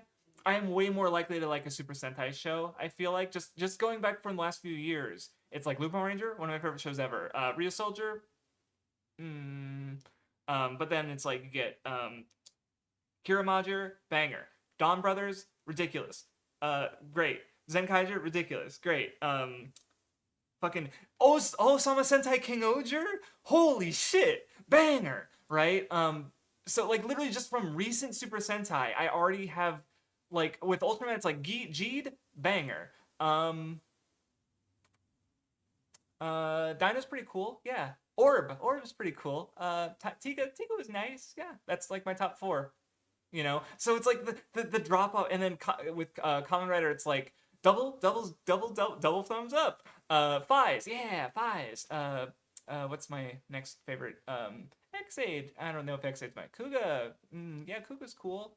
Like again, it's just I don't even have a favorite Kamen Rider. Like I have the ones I like the most, but I don't have one that I'd call like a favorite in the sense of like it's a 9 out of 10, right? So it's like I just haven't really clicked with Ultraman or Kamen Rider in the way that I like. Which Super Sentai, it's probably partly because I liked Power Rangers as a kid, and that shaped my taste. So it's like, whoa, teams of superheroes and a giant mech. I guess I love this.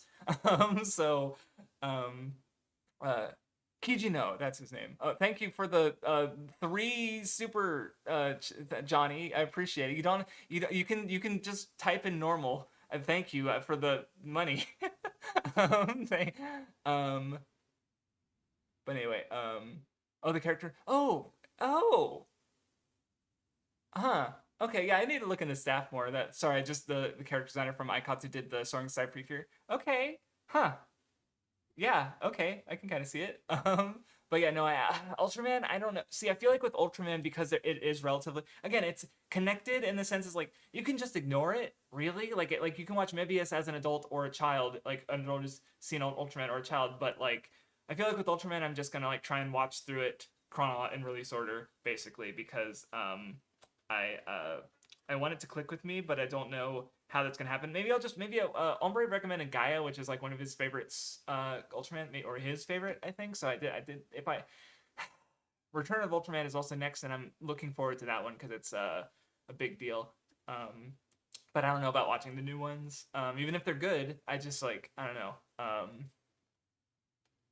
Ultraman Gaia, okay. O Ranger, that's the yeah, because with Super Sentai, I don't know what I'm gonna watch next for those. Because it's like as for Super Sentai, my general goal has been to watch everything before Gokaiger. Maybe not everything before Gokaiger, at least like the list of like 19 important ones before Gokaiger, and then Gokaiger. But because at least I've been keeping up with it. But anyway, I gotta go to the bathroom really bad. Give me 2 seconds. I'm really sorry. Um,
should have drunk the water before I sat down.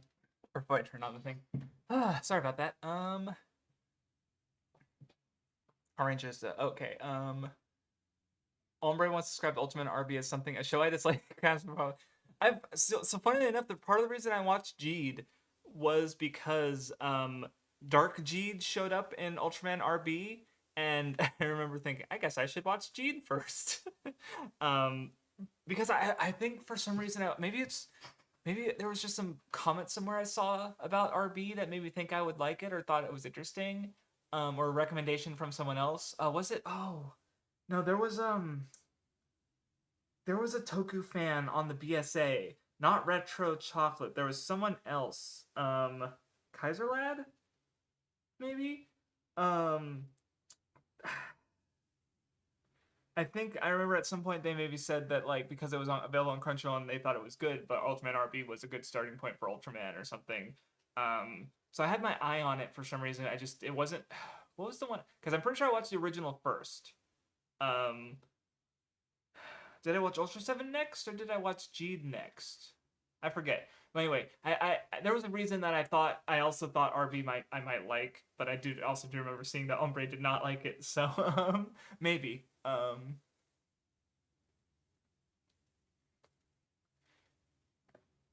Oh yeah, O Ranger had the yes, okay, the Sauron gas attack, yeah. Okay, well, good to know. Also, just before I go back to the YouTube videos, I will say is like, because I do. So Saturday normally I do my my streams for the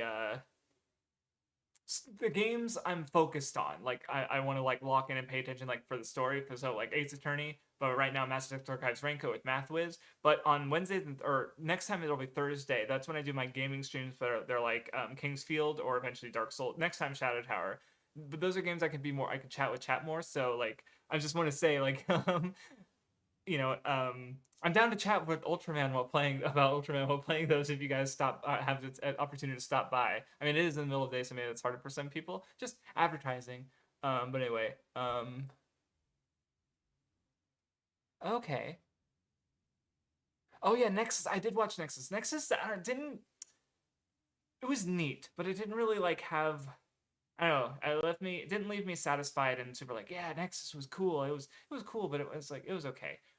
Didn't love that one, which was sad because I think I had a lot of expectations for it, but it didn't really land for me, unfortunately. But anyway, let's go back to the video ideas. So yeah, Pokemon Special. Yeah, so I guess so. Speaking of all these Tokusatsu stuff, is Pokemon Special ran in a Kodomo magazine. Kodomo being like, because as I understood the demographics is there's seinen and josei. Those are for adult over 18 men or women, like youths or older. Then there's shonen and shoujo, which are like about from preteen to 18. So teenagers or preteens. So obviously the ones we're most familiar with, especially shonen on this channel, I imagine. Then there's kodomo, which is like under preteen.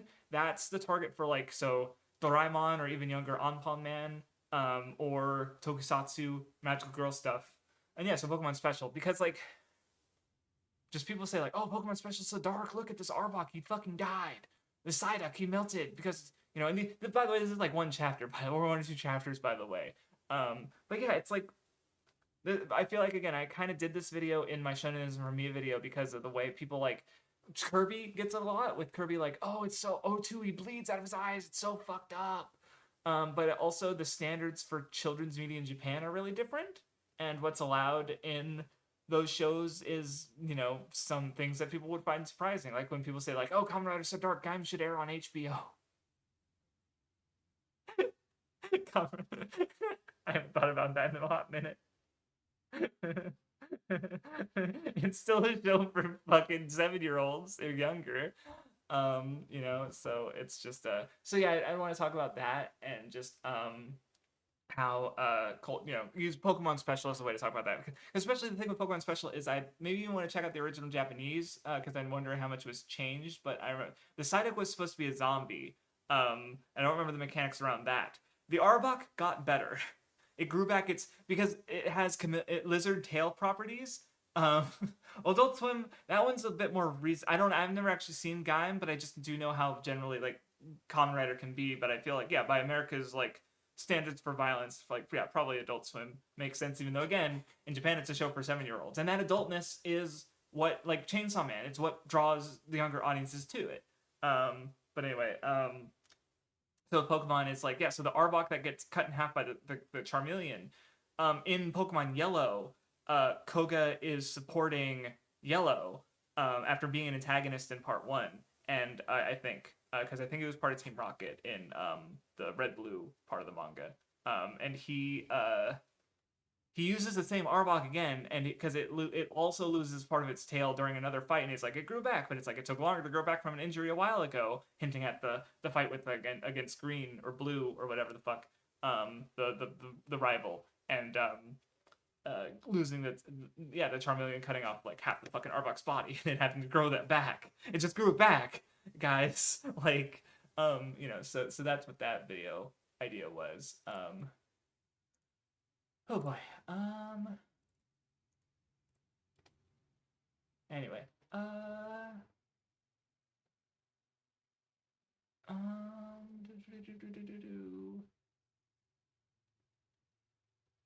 Oh my god, what?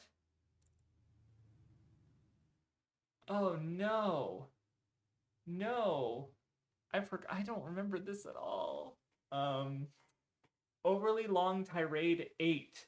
I had a bunch of like scraps and ideas of like more ways to shit on Fairy Tail basically. So let's see, just to go down the list of like talking down Racer's ability because like yeah, Majima admitted it didn't make sense. You got to let a lot of letters about it.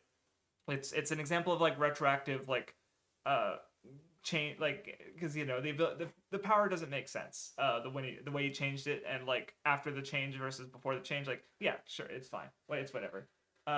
Calling it the worst time skip in history because I guess like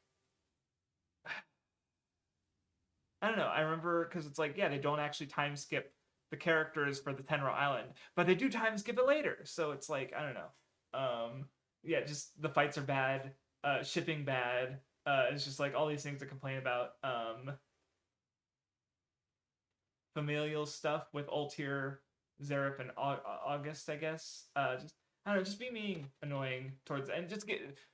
I guess for this I was trying to continue to profit off the tirade in a sense, like just make excuses to make more fairy tale content while shitting on it, like watching all the filler arcs and talking about how bad they are, comparing Whitebeard and Makarov and how bad Makarov is, comparing the anime and manga and comparing like well, maybe one of them is better. Just I don't know, just being shit and towards Fairy Tail and just being annoying. I have a scraps here. Oh, I have some little paragraphs of like, oh my god, oh no, no, what is this? Oh god, I just have whole. Maybe some of these I worked into other parts of Fairy Tail. I just have a whole part talking about. Oh no, how much is this? Oh my god, this is just scraps. This is left. So I have 15,000 words, paragraphs of full script complaining about parts of Fairy Tail, or sometimes talking about One Piece in comparison to Fairy Tail. Um, and just like yeah, some of these ideas I definitely found like because like originally part four of Fairy Tail was supposed to be I was supposed to talk about like familial themes in Fairy Tail bad, familial themes in One Piece good. But now it's like they're exploring it in different ways. But one of the ways I was going to talk about One Piece good was talking about Whole Cake Island arc. But that ended up becoming the Beyond Blood video, um, where Fairy Tail. I don't remember what did I. What if on like what if on the over okay like a what if video, but like okay huh oh okay Ultraman Max might be a recommendation for course the Ultraman series. Okay. I did think I heard that for Max. Because obviously I've seen it. Yeah, but I've seen a few. But I'll remember that because I just want something to click with me because I feel like if because G can click with me, but it's also like kind of like not quite like it's like obviously the other ones I watched are more like the sci-fi, like the episodic, like like the original. It's like what weird alien is happening in this episode, what's it doing, and how are we exploring that idea? And that hasn't really clicked with me in the same way, I don't think, because Gene was very much like focused on like, you know, less on the sci-fi stuff and more just like here's the main character and his conflict and the main antagonist and how those work together. And you know, I like that a lot. But so anyway, sorry, I was just shocked. I didn't know I had 15 on. Oh yeah, see, there's some, I guess, yeah, like paragraphs from other videos that I cut, like me complaining about Hiro Mashima or what is this? Oh, me just not respecting his content, I guess. And then Zareth terrible. The midnight stuff with Urza terrible. Oh right, because like um I think yeah, there was the part with the midnight fight where it looked like he was like killing Urza or something, and I was like, well, this didn't get a reaction out of me because I'm not just there's just so much annoying me being annoying about Fairy Tail, and you know some of it probably not wrong in a sense or like you know reasonable to think, but just me just being way too angry about it and you know trying to follow up on the tirade by just doing more tirade, which I'm very glad I didn't do. Like that's one thing I'm very which common writer do you recommend starting with? That's not a question for me. Because I mean generally I like what well I remember seeing like, even an alignment chart. It was like of like recommended to start with, but it's like I remember like I think Chaotic Good was like Kamen Rider Gaim because it's a good show, but like in some ways it's not really what you want to expect from the rest of the franchise. Where I think Kamen Rider O's, I think 3O, it's the one with the medals, is like a was considered like lawful or neutral good because it's a good show, but it is more in line with what the franchise is, I guess. Where like Lawful Evil is like Decade or something, where it's like it's an anniversary series that people don't like. It is also referencing and spoiling all these other shows that you haven't watched yet.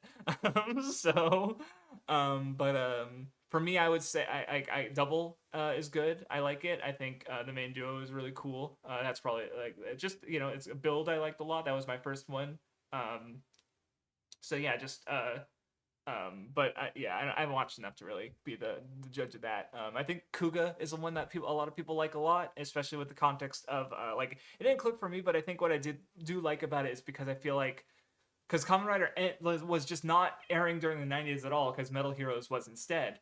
And it took a big hiatus from Black RX to Kuga. And during the 90s, that was a particularly tumultuous period for Japan because you had the bubble economy bursting, you had the earthquake, there was a big earthquake, there was sarin gas attacks, just a lot of like bad things happening. So you have Kamen Rider Kuga coming in, and you have this like Godai who's just this cool heroic dude who's just a nice guy in a world that really needs him right now. And I think like in a metal way that really like hit for people, and I think there's a big like, there's a reason why Kamen Rider Kuga is the one that kind of like revived the franchise. So and people do like it a lot, even if I'm not one of them. But I think it's absolutely worth checking out for that reason. So oh, that's right, the double. Never mind, you're right. You're right. I forgot about the fucking team. God, that's right. When we did the stream on the server, we watched like the double part of the team up movie. Then we skipped the Decade part. And then we watch the climax where they're on their bikes and they're like, who the fuck is this guy? And then they go in and do the climax of the movie. But it like resolves some really important character stuff, so you kind of have to watch it. So yeah, I forgot about that. Holy, I think I still have that on my drama list, which is the site I'm using to keep track of the toku I watch. I still have that movie marked as on hold because I've started it, but I have not finished it. How long ago is that? How long? That's so fucking. I forgot about that. So funny. Don't watch Double first. Yeah. Unless you're willing to watch a crossover movie with a guy you never heard of. Um, on hold. Yep, Kamen Rider cross Kamen Rider W and Decade Movie War 2010. I started it in June 21st, 2021. So 3.5 years ago, I started this movie. And until I watch Decade, which is probably going to be another decade.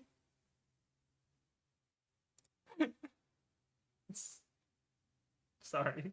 That's it's so stupid. I've been watching this movie for 5 years.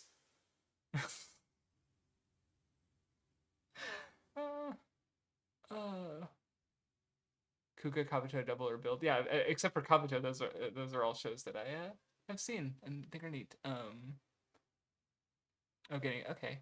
Um, Ryuki is definitely like interesting. I need to watch Ryuki because it's or how Genro Ibuchi put it is him being a guy influenced by Ryuki. Is it kind of like he compares it to G Gundam because those both sort of like for a series that had been sort of sticking to its ideas in a sense, Ryuki and G Gundam sort of expanded like what this franchise could be and allowed for more variation, I guess. So by it being a death game, and it was like so then you could I can't really. I mean, I guess yeah, Double was able to be like a fucking detective thing, but also Kamen Rider, right? So yeah, that's just I remember hearing that take and be like, yeah, that's pretty neat. Anyway, let's get another.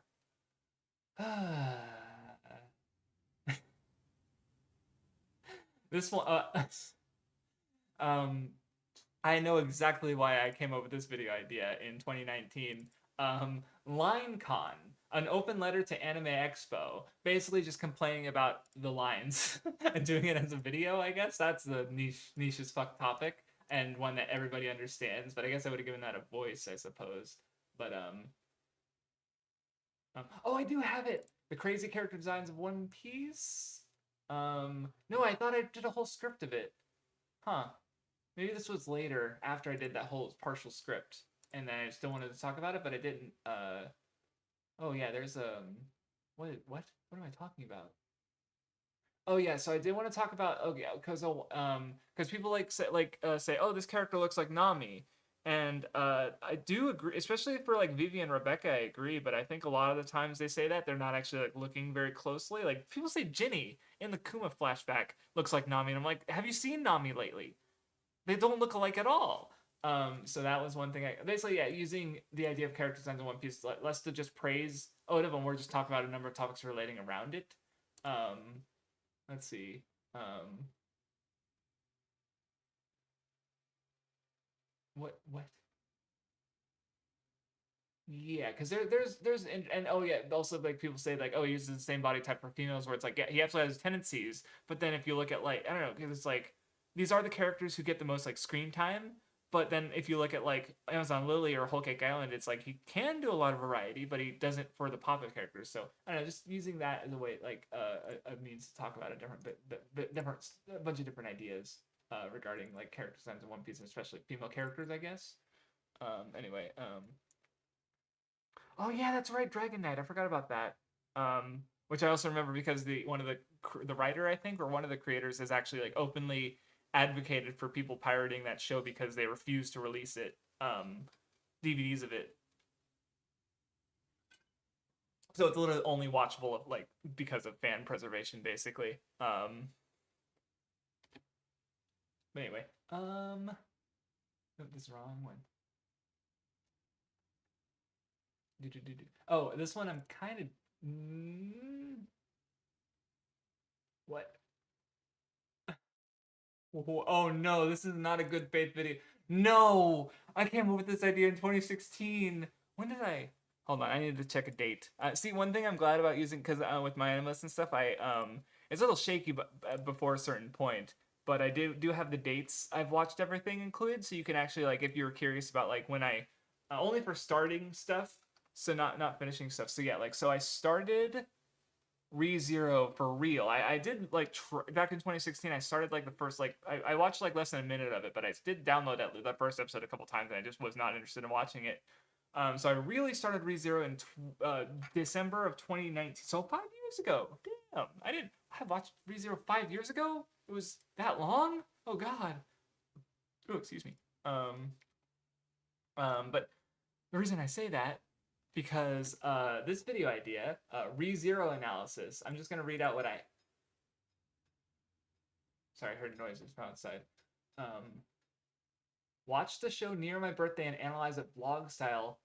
If it's good, kill self every time something emotionally powerful happens. If it sucks, kill self. So I guess I was doing like the death. I was like, this is definitely like influenced by like the PCP and Digibro style videos, I guess, because I was gonna like make the because the mechanic the return by death I was going to make that a part of the video right? Where it's like it's so good I want to die, or it's so bad. So okay, it's at least it's not like I'm going to hate this show. Bad, like kind of like with the Star versus Force of Evil video I had earlier, where it's like I'm angry about this show and I'm gonna be angry about it because I know I'm not gonna like it. And then later the realization was like, well, maybe I'll like it later, like I did Gravity Falls. So I don't know. So this is at least like, yeah, just me coming up. That was really the idea of like I want to do this.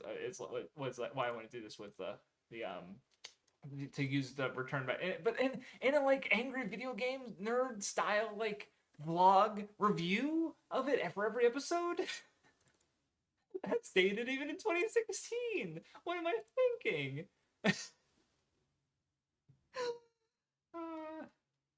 God, so funny.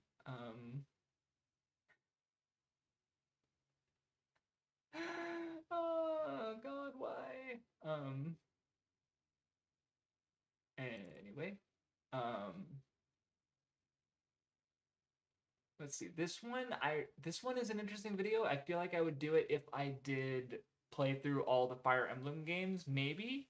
Um, see, because I think what I wanted to the point. See, because that's it. I definitely want to look up discourse on Fire Emblem, especially with the because like the way the franchise has also changed. Like this is kind of aged in a sense because I think when I came up with this video, I'm pretty sure no, they would have done Fire Emblem Awakening. But when did Fire Emblem Awakening come? Because that was original a DS title and not a 3DS title, right?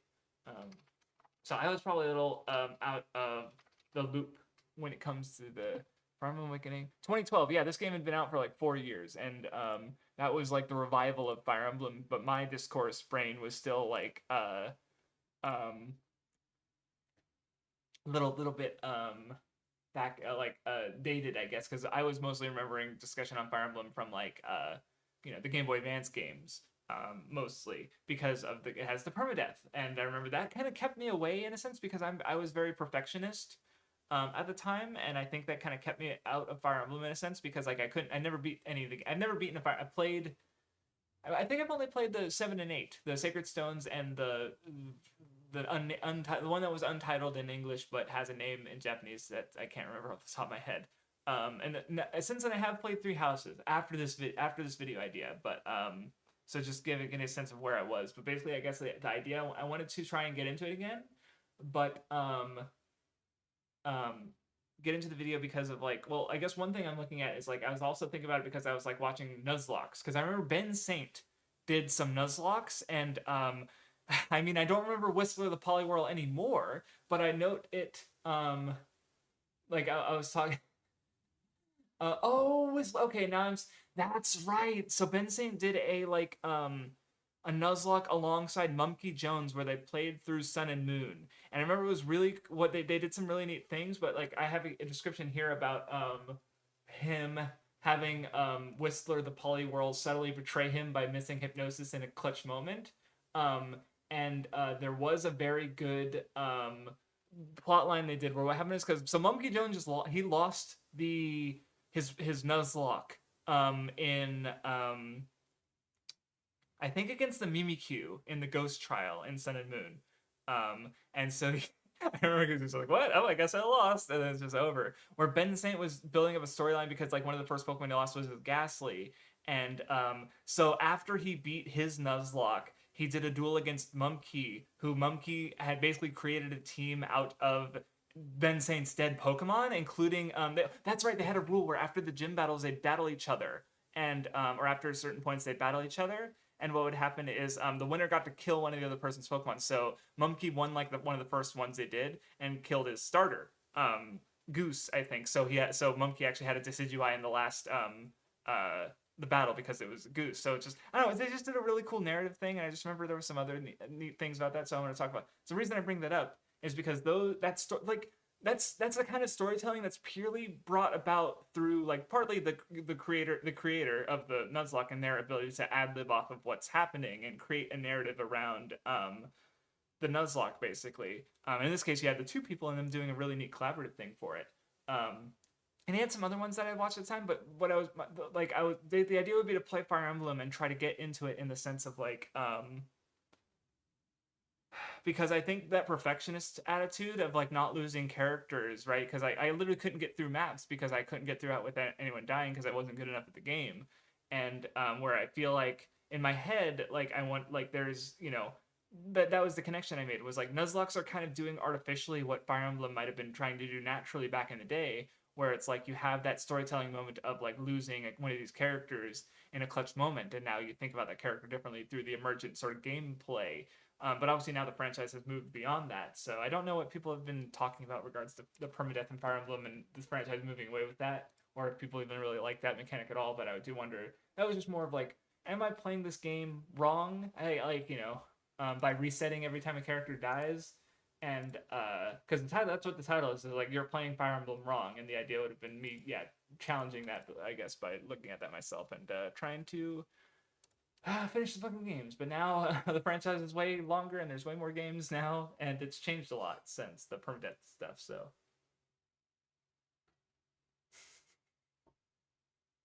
I literally just remember at the end of Three Houses, fucking Will, I think, the archer from the Blue Lions, I think that was his name. He just fucking would like I he'd keep dying because the final boss would do an attack and kill him, and then I just kept him out of the. You don't need to attack the final boss. I'll just beat it with the rest of the party, and then I won because, or, I mean, I could have won. I just didn't want to. I stopped rewinding at that point because he had stopped dying. Um, um, here's another. No, this one isn't even that old. No, I must have edited this one because it's 2021. I was making good videos by then. But that's it. I think.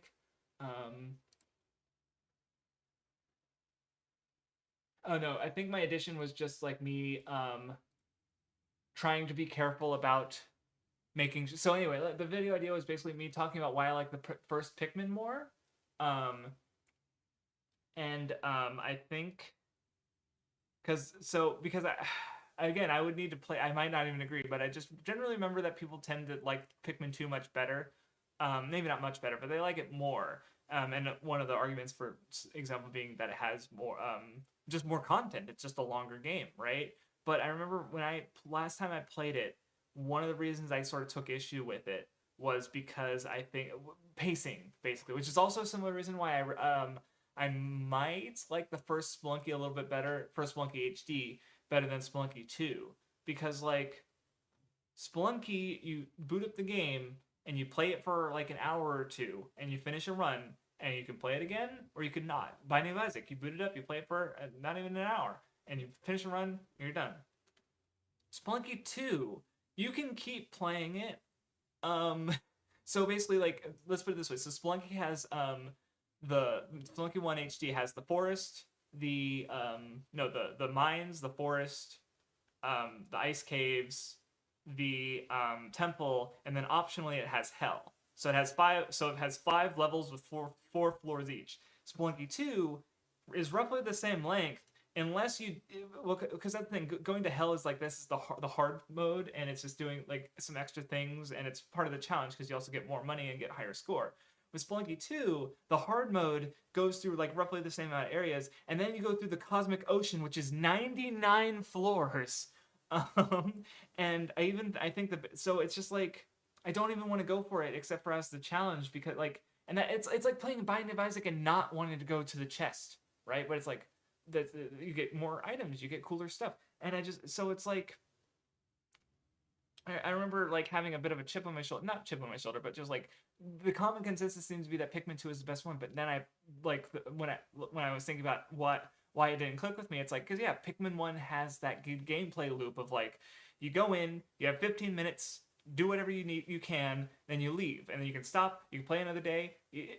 Where Pikmin 2, I remember like really trying to crunch in a way, because the game doesn't even have a time limit, but I was still trying to like I remember doing like 2 or 3 dungeons in one day, and like getting to the last dungeon like as the timer was counting down, and then like you no longer have that like gameplay loop because the dungeons you have no time in, and time was such a valuable mechanic and resource in the first game. So the idea would be to play through the Pikmin games and then talk about that aspect of the game and why I feel like Pikmin 2 doesn't really click for me. It didn't. Then again, my opinion would change during playing, and that's why I have my note from later on where it's like, be sure to not to shit on Pikmin 2, but to talk about talk about it in a way that just says like, this isn't for me, basically, and trying to be more like fair in a sense and not bullying, but it was 20. Yeah, I didn't even like linger on me saying that. Um, so my first good video, I think. Let me go. I'm pretty sure the first one I like the video I so let's go to by popular, not latest. Oh no, that's streams. No videos. Yeah, latest. Let's go to I'm pretty sure. Like, I'm just gonna go through because I know what the one I think it would be. Because so my Your Line April video, very bad. What makes a fight for me? The JoJo video. It's just talking about the Kisho Tenketsu structure, but not understanding that. Not really good video. Infra Rias, not very really good. Under the Dog, not really. I'm pretty sure I rewatched it. Still didn't like it, but I did offered some corrections in a comment. My Hidamari sketch video is actually okay. My How the Mundane is Elevated, except for the fact that I didn't understand the whole Akiyuki Shimbo thing and don't really give credit to the proper staff as a result. The Keys Never Kokoro Connect video, I'm pretty sure that video didn't age very well. The children are so goddamn annoying, that video didn't really age well. I like the idea behind my fanfic video, but you know, it's kind of bad on purpose, so, and that's kind of not really good faith towards fan fiction in general, so I don't really like that aspect. My Danganronpa videos, we rewatched those. My Yuri on Ice video, bad. I haven't rewatched my Chaos Head video in a while, but I really think, I mean, it's aged poorly because I was like, Chaos Head Noah never, and it's like, well, we got Chaos Head Noah. I don't remember if I don't think I say anything very interesting there.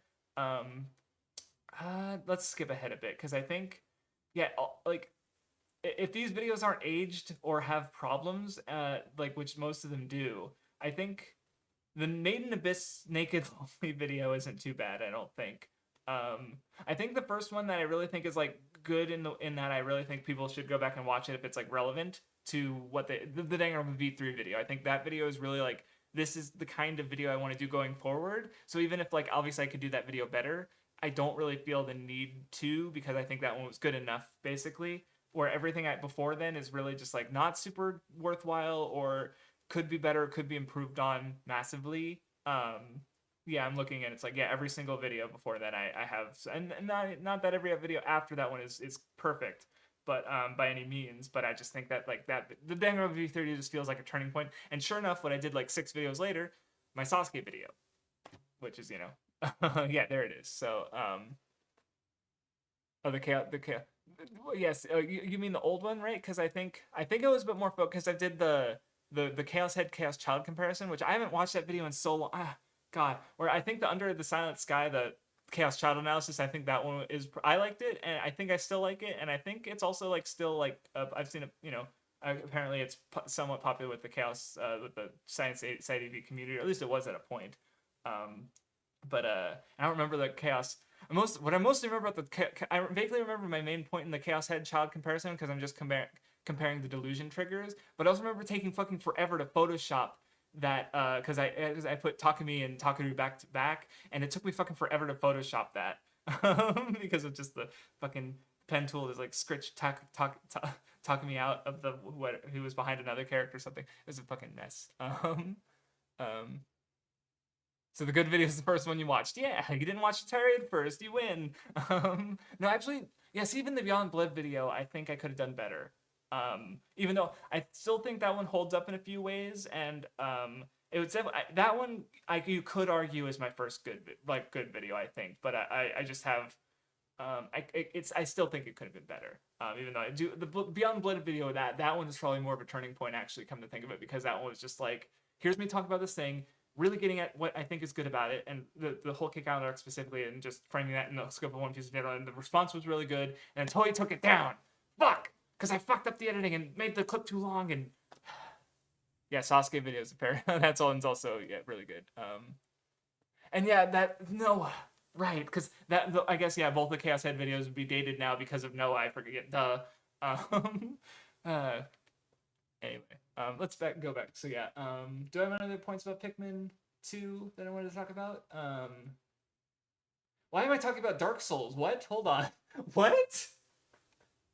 Well, I have one section crossed out here where I guess I wanted to. Oh, gaminess. I feel like this was responding to me thinking about because I remember probably PCP. I remember Endless Jest making a point once about like it's fine for a video game to feel like a video game because it's a video game, and I that's fair. I think that's agreed. But I guess I was responding to that. But I guess I was thinking about like, does it go like I have one point here about like, well, does it fit with the narrative, right? Where it's like, so like I guess I'm bringing up Dark Souls interconnectedness. Like, does that make it feel gamey enough? Or but I think I guess my argument was trying to be like, because I guess Pikmin 2, because it's like you go, the dungeons feel very gamey, right? In a sense where it's like the actual Pikmin, it's like, yeah, you're going around a world, throwing your Pikmin at monsters and picking up parts. It's like obviously there's game mechanics there, but those are actions where when you go into the dungeons, like now time isn't a thing.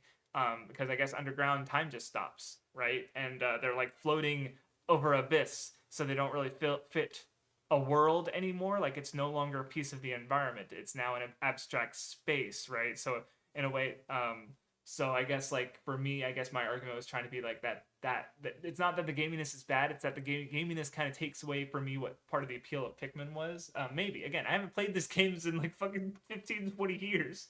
Maybe I'll love Pikmin 2 when I play it and not mind these things at all.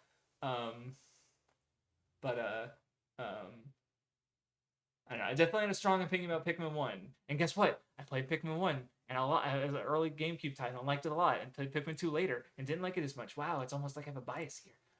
But I do want to check out Pikmin, especially they just put out Pikmin 4, and I have a reason to play all of them.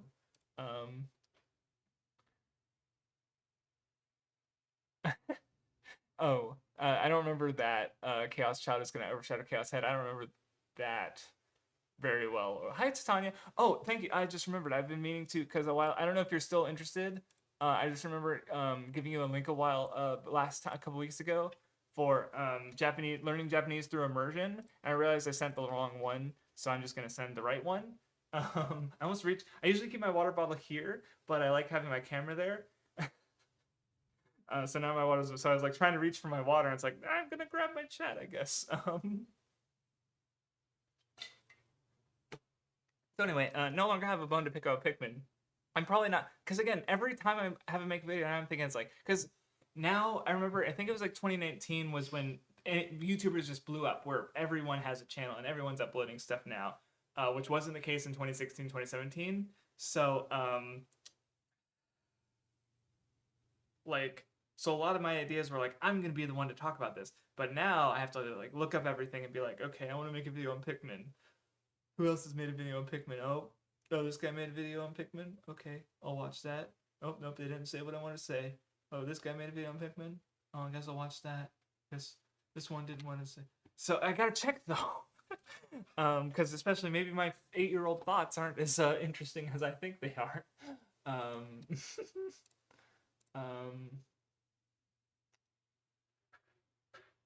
Yeah, this one definitely aged when I asked Ombre because Precure related. Because I remember I think I asked a while ago about maybe it was on my server, my patron server.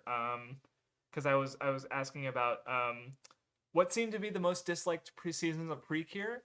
Because of the modern ones, it's definitely Delicious Party. But he noted that like especially that between like the like Sweet Precure or Doki Doki Precure, like Happiness Charge, apparently aren't very the ones that tend to get skipped by Toei because they weren't super popular in Japan either. I just remember because this video idea was basically me talking about defending Delicious Party Precure after rewatching it, because it's like my stance is like Futariwa is neat and it's important and that sets up some ideas for Precure, but ultimately like Nagisa and Honoka are not my favorite Precure cast. Hikari does not like I do not like Max Heart at all actually. But again, I watched it at a iffy point in my life, so I could maybe my opinion on it is just dated and I'll change on a rewatch. Anyway, those are my least favorite Precures. Everyone other one I think is neat and has something that I like about it and I think is good. But yeah, this video is going to be aiming to because I remember like I saw a take around Precure All Stars F and someone were like, this movie made me like Yui, and I'm like, it's just Yui. She's always like this. Why did you hate her? She's just a sweet little hungry girl. What's wrong with that? She's a good little girl. She's sweet. I love her. She's just going through some shit with her dead grandma. No, she's already gone through this shit. That's the thing. It's like she's just already got it figured out, and that's really nice, and it works. And, I don't know. She's good. And I don't know. I liked it. It's fine. No, it's not my favorite Precure that I've watched since I started watching Legally. But yeah, if it's not really the if it's just the most hated like modern one and not really the most disliked one, then I don't really need to bother to. I feel like I don't need to defend it. I dropped something earlier. I just want to get it out of the way. I don't want to fuck with it. I have like moisturizer because winter makes my it's California, so it's already dry, and then it gets cold and it gets even drier. So I just have cracking hands and blood. Um, I could be the me that talks about it. I think the amount of quality coverage is worth it. Okay, that's fair. Oh, you had one. Okay, yeah. Thank you. Sorry to jump around. Okay, an English dub isn't a selling point for me. Not that I dislike dubs necessarily. It's just like, especially now that I'm trying to learn Japanese, I don't like. I already never really went out of my way for English dubs, but now that I'm trying to learn Japanese, that's even less of a reason to watch English dubs because now I want to hear the Japanese. Like I want to get to the ideally get to the point where I can even watch it raw. Which I kind of already doing. So what I'm doing with the Yatamon is the first 14 of the 15 episodes are subbed, and then episode 45 for some reason. Like, it's like they subbed episodes 1 through 11, 13 through 15, and then episode 45 for Yatamon. They're only like 8-10 minute episodes. So what I've been doing is I've been watching it raw and trying to see what I can understand just from that, and then watching the subtitles. So after I finish episode 15, I'm basically like, fuck. And I can only watch this episode raw, but I'm gonna keep going just to like, and then I'll rewatch it later. But so yeah, that's just my stance on English dubs. So again, nothing against them. It's just and I've never really been. I remember we got a comment on the Weeb Club once that was like, "You guys seem like you hate English dubs," and I'm like, we've never really. We just don't. I just don't watch them. I don't hate them. And we watched Bakano dubbed, and I was like, "This is a good dub. I like it," because it was a good dub and I liked it. Like I just don't go out of my way to watch them really. So that's really it. Peach protagonist is that Sweet Precure? No, because she's Cure Peach, right? I don't know. Toei's trying to push Precure as a brand. Oh, Doki Doki's getting a sequel novel. Okay. And Happiness Charged. Okay. That's just talk event. Okay. That's good because it's like I don't know. I like every season of Precure except Max Heart, which feels like I'm bullying, but it's like I don't know. Max Heart just didn't do anything for me. Anything at all. Oh, let's talk about one that's Western. So yeah, this one I know I stopped to I know why I didn't want or to hold off on doing this one. So Failing the Fantastic Beasts. So this was only after the first one, mind. After because the second two came out and people were like, wow, these movies aren't that good. But the first one people generally liked. And I remember I had an issue with that movie because the Muggle guy.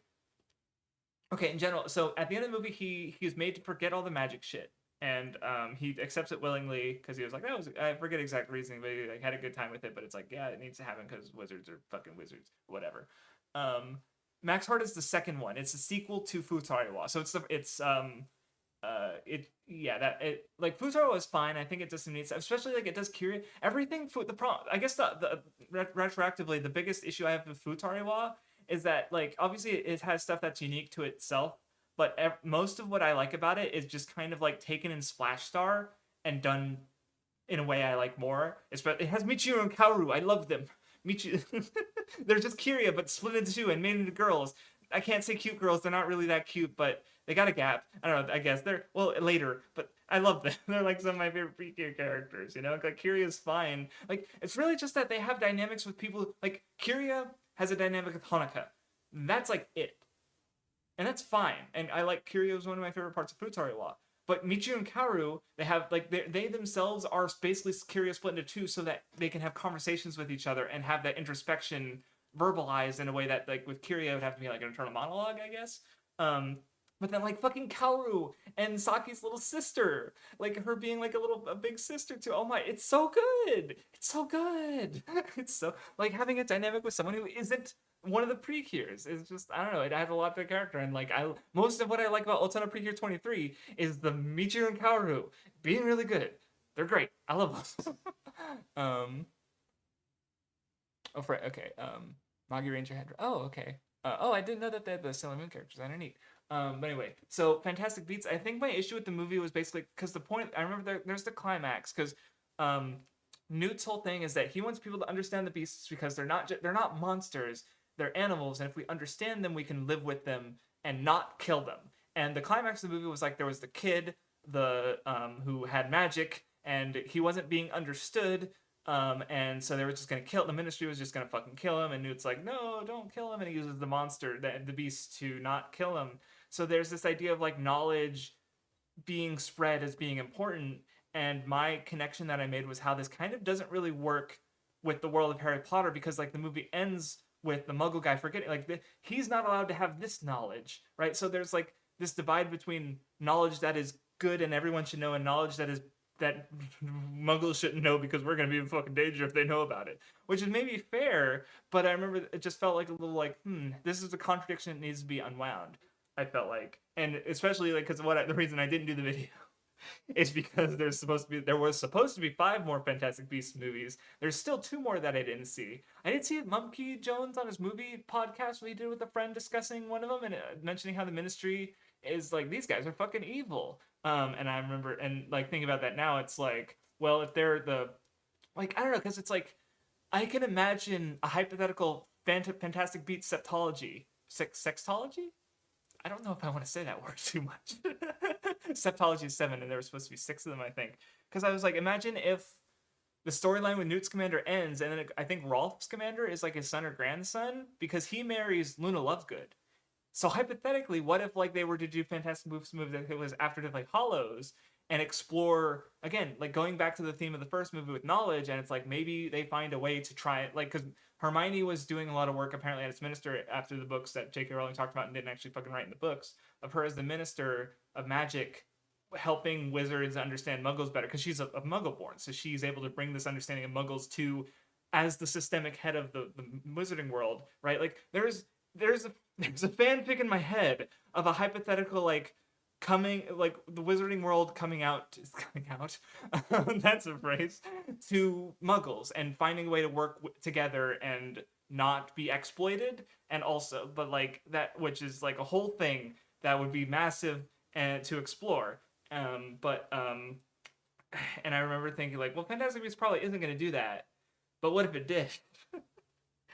And so I decided not to do this video about how the first movie contradicts itself with the setting based on a thematic exploration, because maybe that was the point, and it was going to explore it later. Even though there's like now that it's there's 2 more movies I didn't see. I don't know if it's ever going to do that. So yeah. Maybe I'll because I did start rereading the book, so maybe I'll finish after I finish the books. I'll watch the Fantastic Beasts trilogy and read Cursed Child. Thematically inconsistent. Definitely inconsistent with fucking J.K. Rowling as a person. That's for damn sure. Anyway.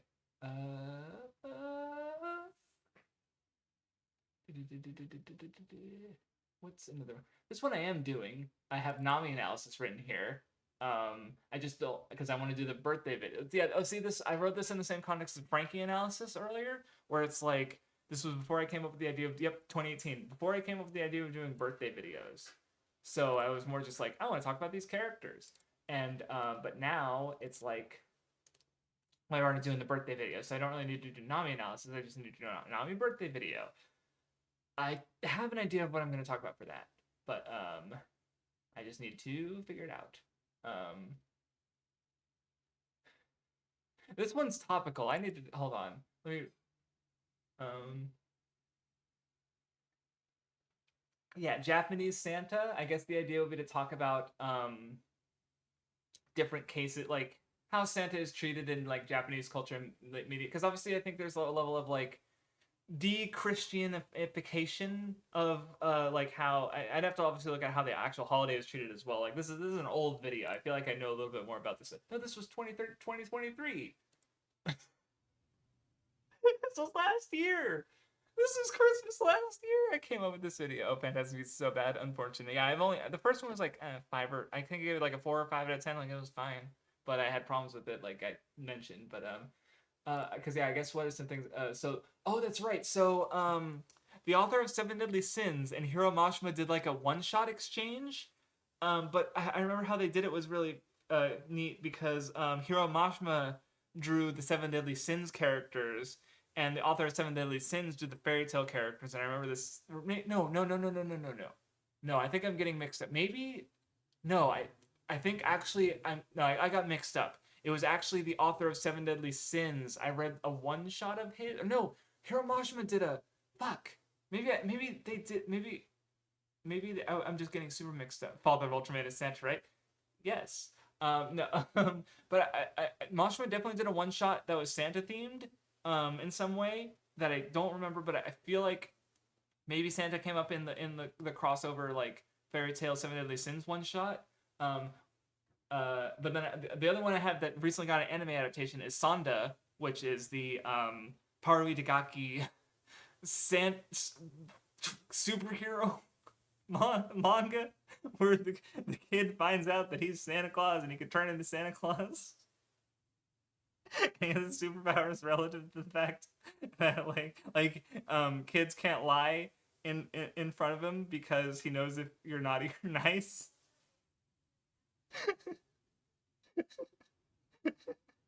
Or something like that.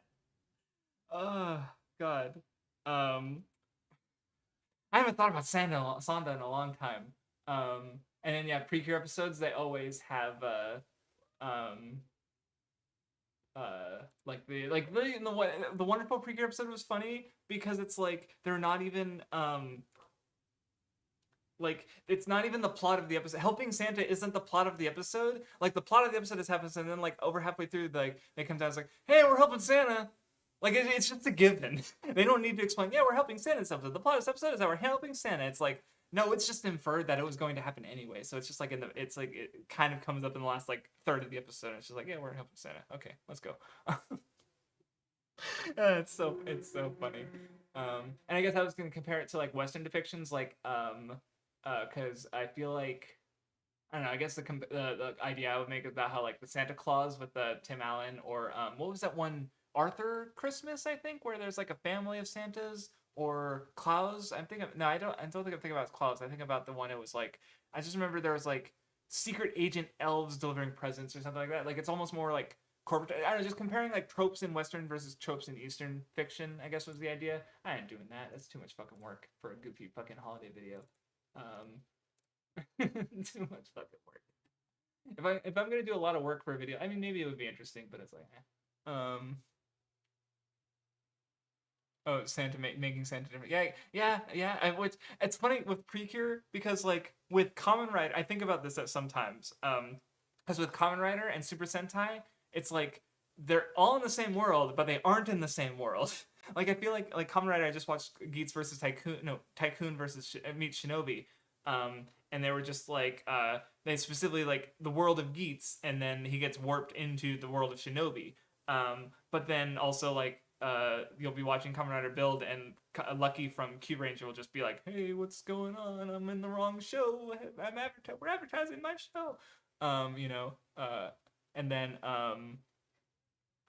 but yeah, what Precure doesn't have a multiverse, so it like watching like the apocalypse shit go down, and it's like, I guess the other Precures are just like in trouble, or even just like the weird.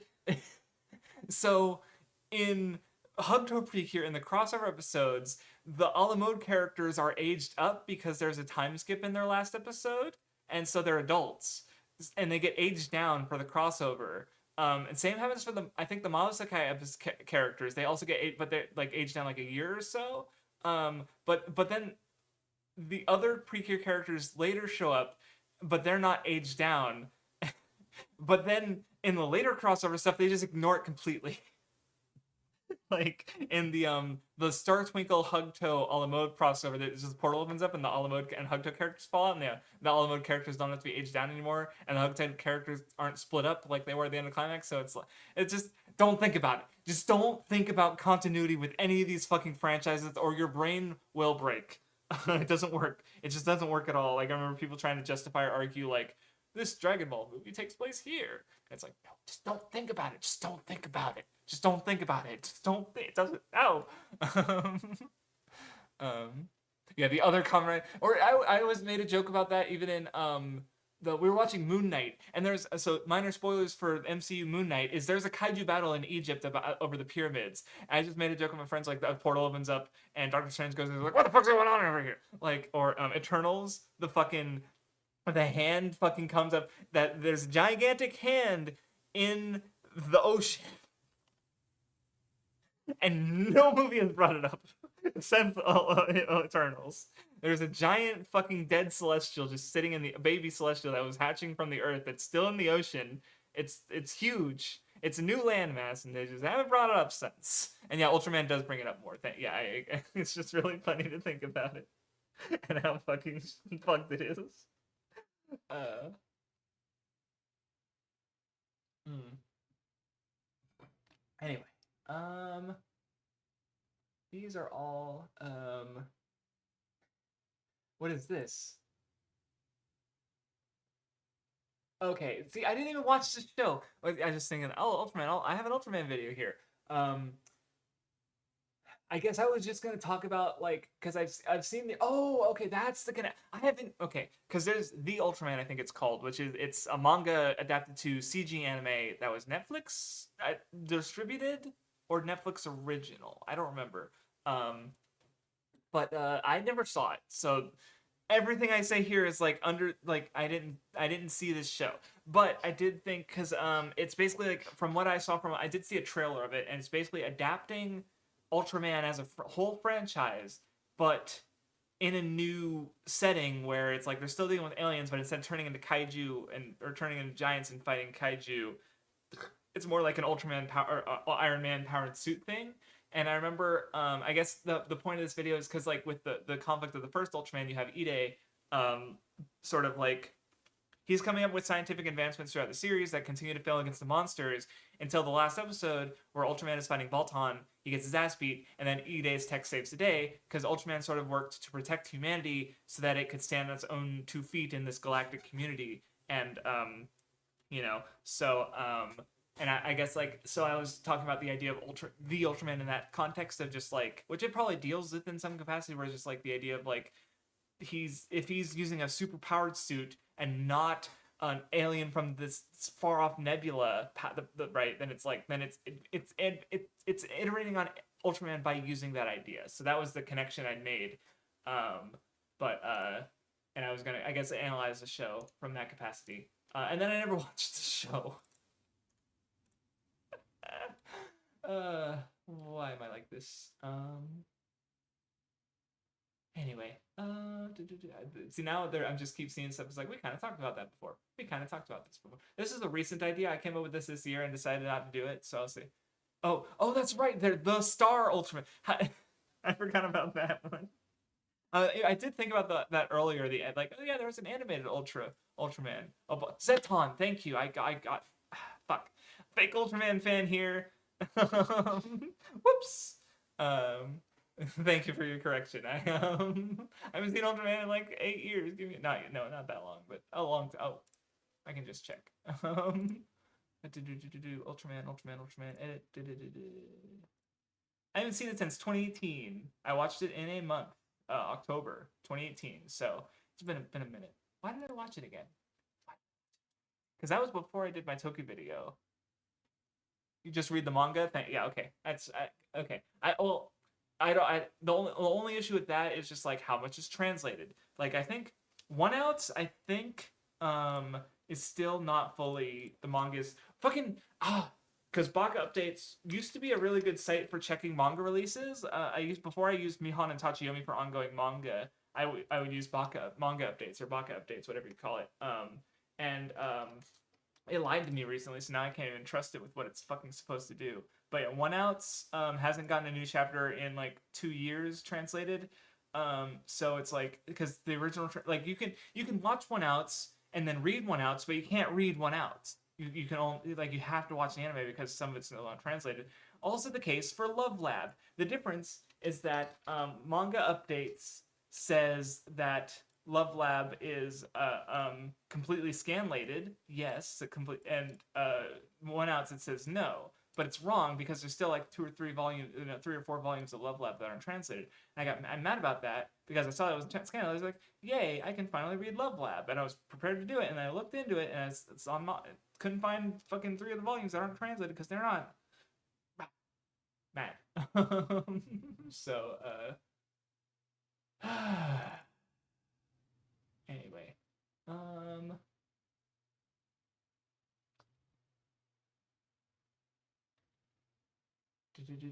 Oh wait, no, I was gonna talk about. Wasn't I gonna talk about something that I came up with this year? Hold on, I just. Oh, did I already open it? No, I didn't. Where'd it go? I was just gonna talk about. Oh yeah, no, I can just look by date, and then it was. Oh yes. This one I feel like I'm more dropped due to time, and it's also I don't even think it's more than a. I feel like I should reframe this because the concept of the video is like. So I came up with the idea to do like recommendation videos, and the problem with that came to be like that I just don't really have enough time to do it, even though I would really I like to. Probably the most important one that I wanted to do, I feel like that might actually happen is shoujo manga recommendations, because I think just in general more people do, well shoujo like I'm kind of mixing them because like they changed demographic.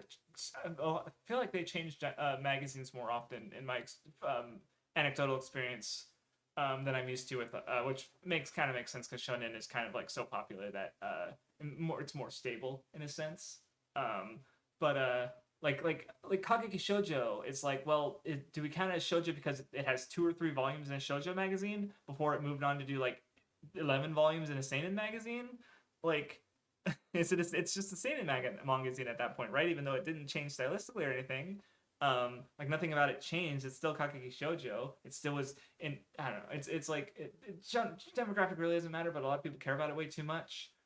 So I do like I like that idea. I just like it's just like the problem with it is just that I would have to edit it because it's like, oh, I need an editor who's read these 5 specific shoujo manga so I can recommend them to people, and then it's like no one else has read.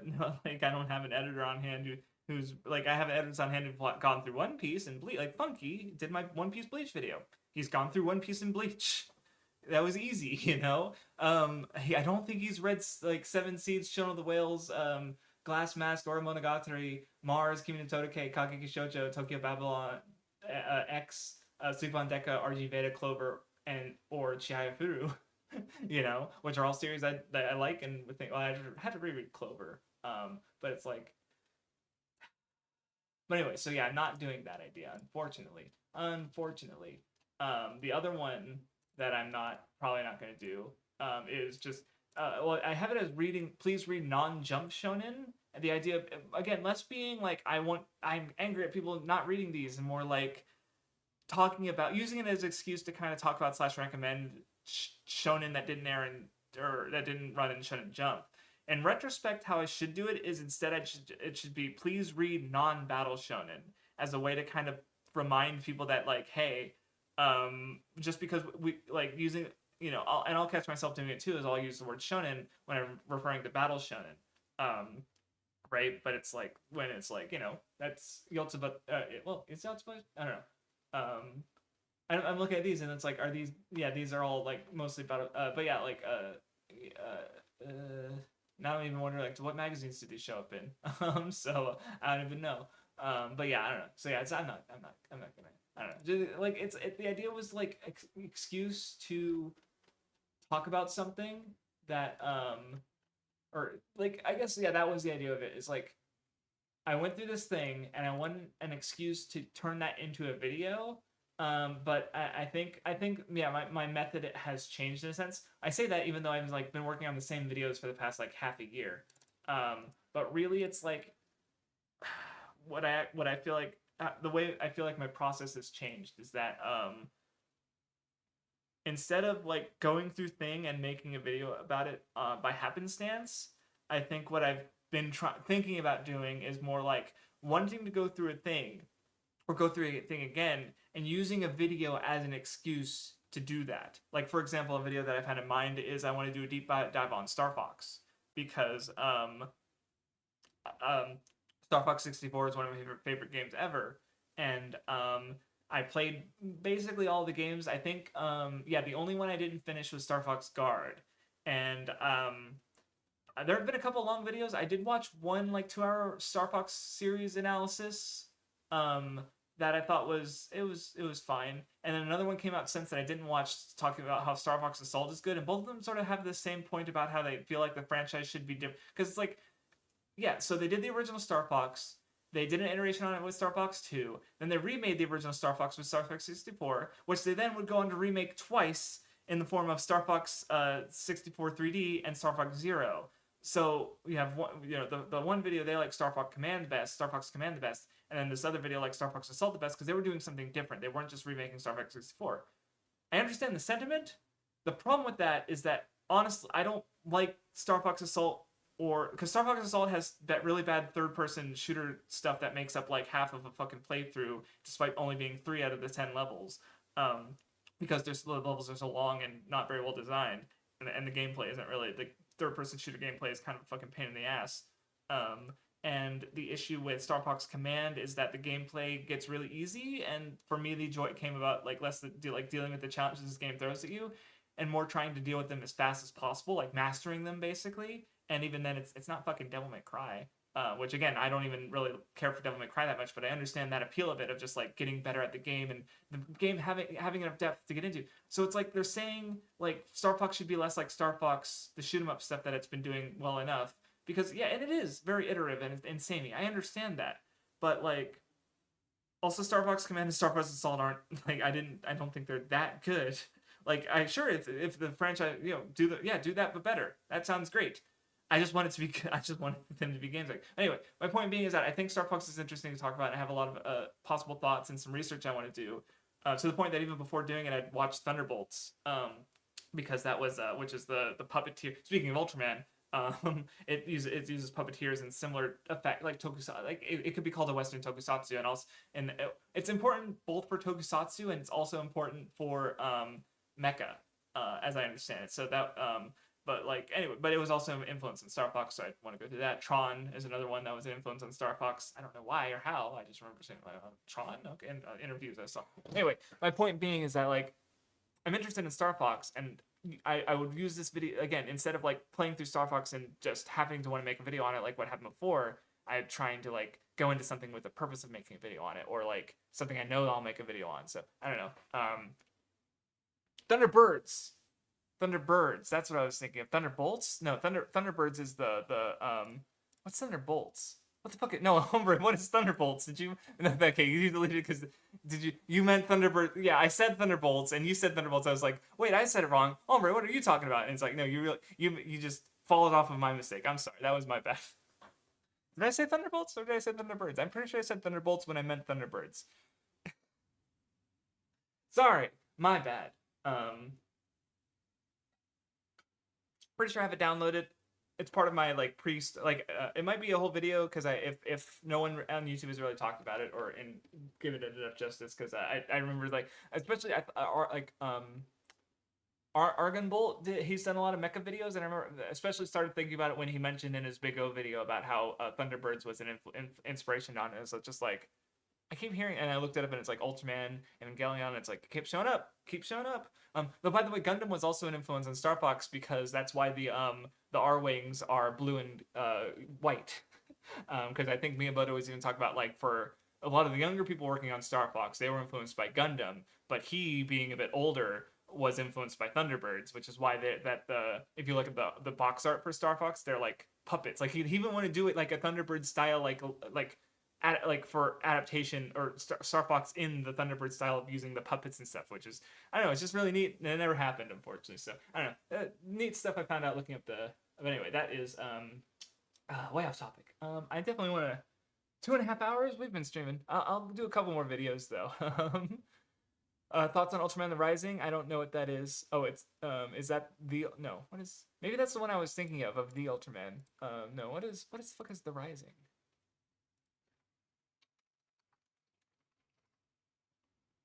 Oh no, I don't know anything about this. I haven't seen it or anything. Yeah. I think I've probably seen it, like a thing from it, like once or twice. I forgot about it. Yeah, I've not been keeping up with Ultraman. Um, Anywho, I saw one video. Yeah, this is another like deciding how I feel about it before I get into it. Um, and there are some jank aspects about it, but it's like so Golden Sun. I really liked because I in general I like JRPGs, and I kind of fell off. I feel like I really noticed it watching the Never Knows Best history of our JRPGs video because he talks about the sort of like Western sentiment of them be like people being really negative about even though they kind of like dominated the landscape in the 90s, especially with Final Fantasy 7. In the 2000s, like there was like the ones that coming out weren't that good, and other games were becoming more narratively interesting in ways that RPGs, and then and just in general, like they were kind of like people were negative about JRPGs, and I remember I realized I kind of fell into that because I wasn't, even though I like JRPGs a lot, like mostly from the handhelds. Like I played Pokemon, I played a lot of SNES ports like Breath of Fire, and I played Golden Sun, so I liked it quite a bit. But then I remember reading a let's play, like a text let's play of Golden Sun, and they fucking trashed the game in a way that like me at the time, because I feel like now I would be able to be like more like I'm able to make my own judgments, or like I don't know about that. I'm gonna go through it myself and decide how I feel. But they had a lot of negative things to say about like the gameplay, about the characters and the story. And I remember it being like, wow, I didn't think about the game like this. Maybe this game actually sucks. And so I had the idea of like, yeah, playing through Golden Sun again and doing the video title, a bitter retrospective, where I guess yeah, so I have some of those complaints memorized, I guess, and or at least or remembered at the time, and yeah, so like one thing I still think about is just the way it handled silent protagonists is really fun. It's one of those because I talked about with Vindy about this because I might actually do a silent protagonist video because there's a really interesting example in Last Bible 3, and I might use it excuse to play again, use an excuse to play franchises. That said, the franchises I'd want to do aren't the most interesting to me, like Halo or Half Life, but they're interesting. The topic's interesting to me. But because it's just funny because if you play Golden Sun 1, Isaac's a silent protagonist and he has no dialogue, but Felix is an antagonist who has some dialogue. Then you play Golden Sun 2, or Golden Sun The Lost Age, which is the second half. You play as Felix, who's now a silent protagonist, and then when you meet Isaac later in the story, he has dialogue, and it's like, uh, no, what? Which is just really funny. So yeah, I just had the idea of replaying those and not. Yeah, and again, this feels like negative from the start. Probably like there's a whole I didn't even fucking read a paragraph talking about the Jin because I feel like the game about like you summon and the summons are so strong that I remember that was kind of all I did because it was such a brain dead strategy. Even though they give you all these interesting synergies and spells and stuff that you just never end up never using, and all this in-depth class because like the class system, it's like so they give you the Jin, and every party member can have X amount of Jin of one of the four elements each. So usually what you do is you just like, well, because those also affect what class your character is, and that makes it so that you can do like that, and those affect what spells you have. Generally, I just like did the most brain dead thing of like having every character has their element ones, but then it's like when you use the Jin, like it would change your class based on how like because your class changes based on the Jin you have equipped, but when you use them, they go into standby, and they no longer affect your class, but they can be used in summons. So it's like you have kind of two mechanics that just don't really work well together. Like, because if you want to use summons, you have to lose your classes and lose your high level spells, basically. So you can't. I don't know. It just doesn't. It feels weird thinking back on it. I don't know how well it works when actually playing it because if the systems don't really bolster each other and like make you do like because yeah, there's so many spells and synergies that you'd like never use or see by normal play. If and then it's and if you do summonings a lot, which are they do big damage and they're really strong, and most of the fighting I remember tended to just do that. But there's probably other ways to play the game that I just didn't do because I was a child, and that's the most brain dead strategy. Um. Okay.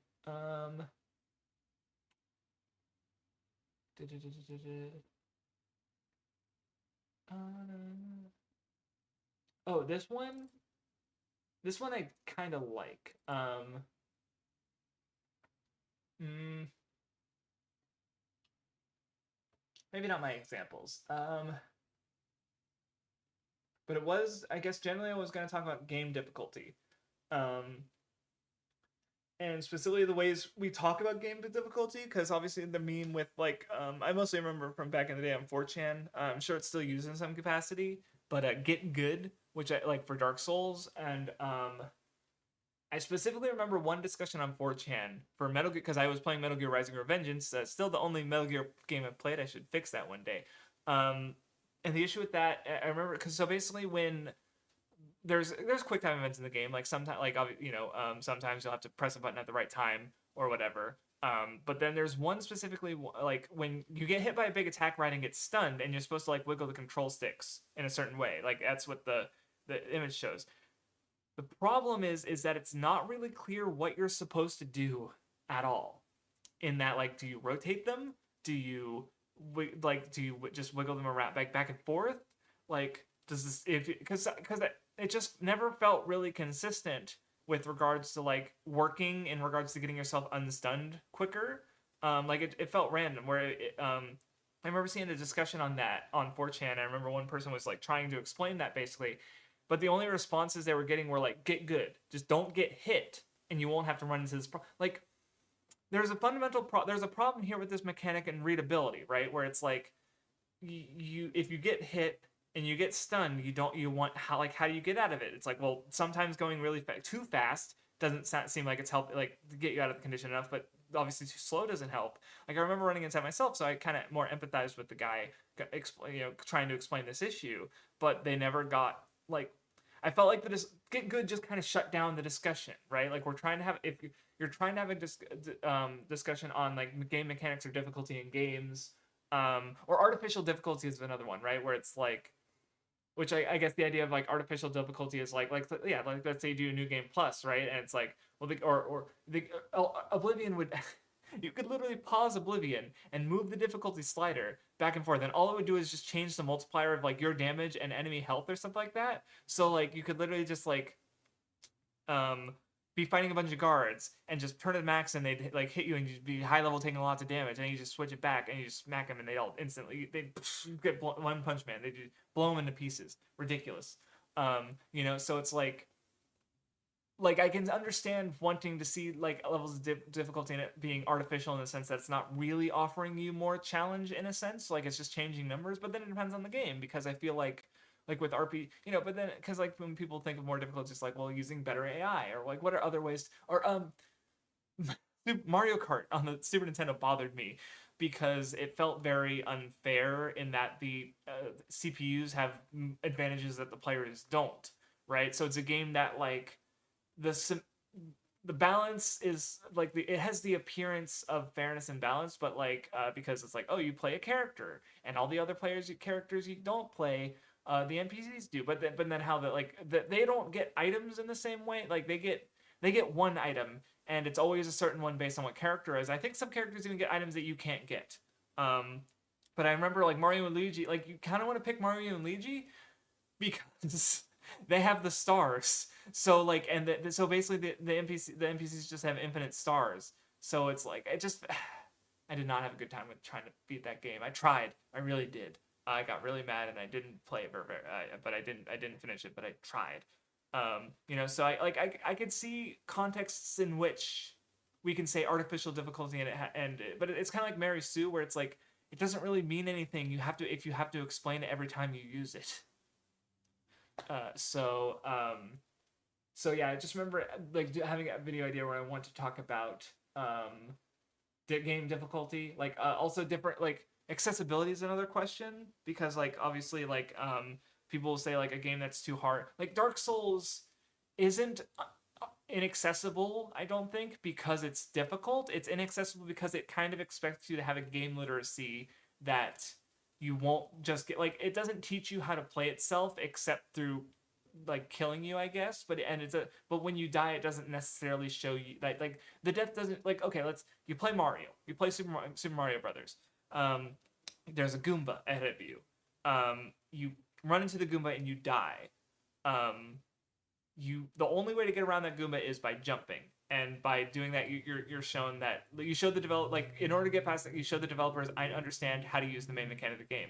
But with Dark Souls, it's like you can understand like the controls and still die. So it's like, well, how do you? Okay, well then I guess I gotta like people going into the crypt in towards the catacombs in the first, and because they think Dark Souls hard, so I got to go through all these infinitely regenerating skeletons, and because this game is so hard. But it's like, well, you can do that, but like the game doesn't like how does the game push you into fighting the weaker enemies unless you explore and see like, oh, these guys over here are weaker, I should probably go do those first, right? Like it doesn't teach you that much, right? You have to understand it already. Or there's the one video of the guy who he had his girlfriend play a bunch of different kind of games, who his girlfriend who didn't play a lot of games, and then just watched and just made observations about like how she, and sort of making that main point about literacy, about like he has this understanding of games by having played them since he was a kid, um and but not but where she like didn't, because so like in playing The Last of Us, she tried to go through where an invisible wall would be, because it's like, well, logically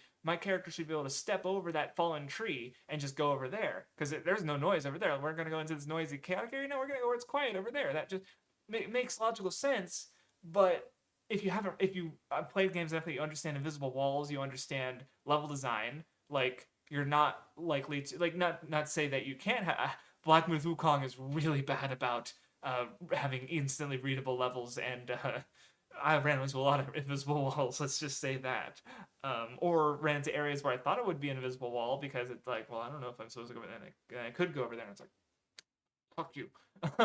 So like those are the two parts about that video I really remember. But it's like, so the point being is that like I just felt like the ways that people talked about this subject were kind of dismissive, and I wanted to discuss that by going into details about the things. And like, or yeah, see, I have one note in here because Half-Life, the first one, I did play it, but I remember feeling that it was like, because you can save at any point in the game, and that game is definitely like, it's brutal in the sense of like, you can literally just like trigger one trap and you'll be dead, right? So it's like, is it really punishing you for playing badly? Because I felt more punished when it's been a while since I saved, right? Like, and it does have auto saves and stuff, so I probably just wasn't being super fair to the game, and I could stand to replay it, I think. It's probably, and honestly, Half-Life 2 probably isn't very different, and it's like not like it doesn't warn you about its traps. So it might have been a skill issue, but again, that's reason to have the discussion, and not just like, I don't know, like find ways to be dismissive, because I feel like so much of online discourse is like about trying to find the way to be dismissive, and like this is a really dated video idea. Like people, I don't feel like people say get good anymore, and I feel like people also or it happened with Elden Ring, with people trying to fight the Tree Sentinel at the beginning, because the point of the Tree Sentinel is to show you it's like, hey, you don't have to fight every enemy in the game. You can just go around it and come back later when you're stronger. But people didn't understand that, so they fought him as the first boss, and it's like, wow, this game's so hard. Ah, that last boss in the Throne Dungeon, fucking beat him in 3 hits. He was easy. This guy though, oh shit, because you can beat him with your starting equipment. He's just really, really hard. I didn't beat him with. I tried to fight him because I was like, I'm gonna go somewhere else, because I understood that literacy, but other people like didn't, because and even if they play open world games before, they just, the FromSoft games have this reputation, and that gets into their head. Like I've talked to my brother about Elden Ring, and he was like, "Oh, did you get stuck on that tree boss?" And I'm like, "Well, no, I went around, because I understood that I didn't have to. You don't have to fight him. He's not a roadblock. He is an obstacle that you can just walk by and come back later." Wonder if you would do a Suma Shogakusei ni Naru. I've never heard of that. So let me look it up real quick. Zoom in. Why did it? What? Resbusen, is that the video I was talking about? It's been so long since I saw that.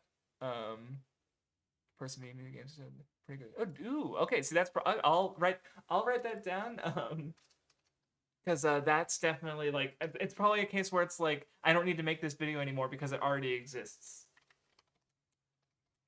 Difficulty, apparently. Okay, cool. Because I like that one video, so I feel like if I made another video on this topic, that sounds great. That sounds worth checking out. What is this show that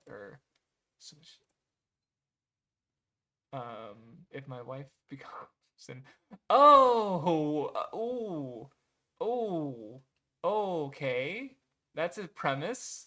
Because I remember there was another show that came out a season or two ago that was like about an old couple suddenly becoming younger. Um, oh, okay. No, I haven't really heard about this series or read it. I'd have to check it out first. But I don't know, maybe.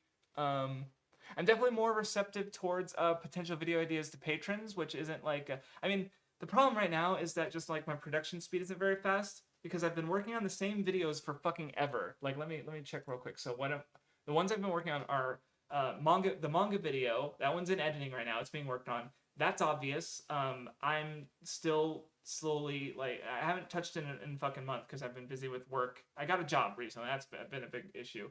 Um, so Toriyama Games, which is meant to be a Toriyama tribute. That one I'm still I'm almost done with Blue Dragon, so I can finish the script and I can actually fucking because I want to have that video made by March, which was the anniversary of Toriyama's death.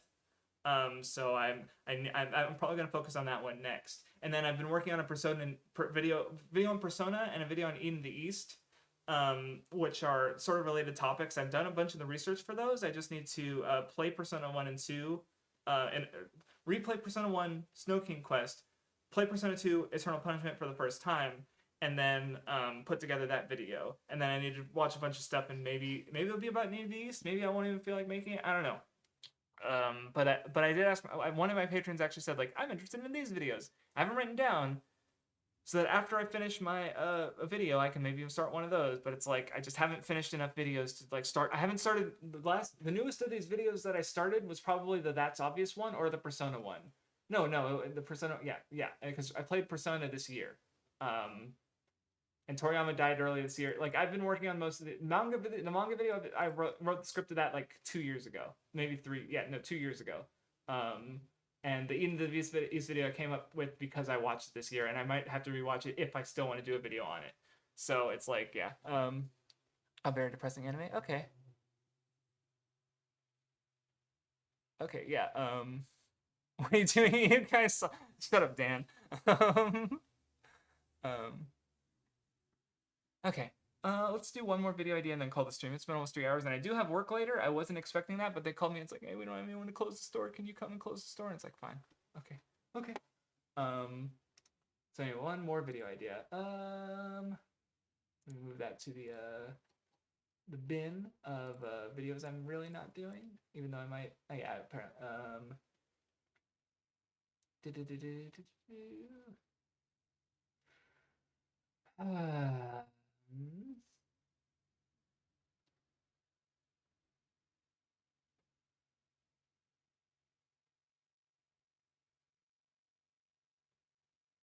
Hmm. Well, I have this one twice, so I should probably talk about it. Wait, where's okay? Do I have this one? Why do I have two of these? Oh no. Okay, yeah. So back to the topic of deconstruction. Yeah, I remember this video idea now. Um, but well, how far apart were these? One was 2019, one was 2020. Um, I guess so. It's a parody video, I guess, where basically the title is "How Gundam Deconstructs Mecha," which the bit there is obviously that because like people say, "Oh, Evangelion deconstructs mecha" or whatever, or people Madoka deconstructs magical girls, but I would apply the exact same arguments to Gundam, which is like, I mean, it's still like because I remember I think it was Shapes who talks about it as like uh or because Super Robot shows were kind of focused more on the robots and they had less going on in terms of like character arcs and stuff tended or generally speaking, where Gundam was very much a character drama and it definitely like moved towards real or maybe it's the other way around. No, I don't think it's it moved towards real robots as and maybe I'm completely misrepresenting a point. It was in the Gurren Lagann video. It's been a while since I saw, but anyway, um but yeah, I guess like the point would definitely be to like talk about um the way like basically talk about Gundam in the way people talk about Evangelion as a way to like poke at the idea of like going people the way people use deconstructions.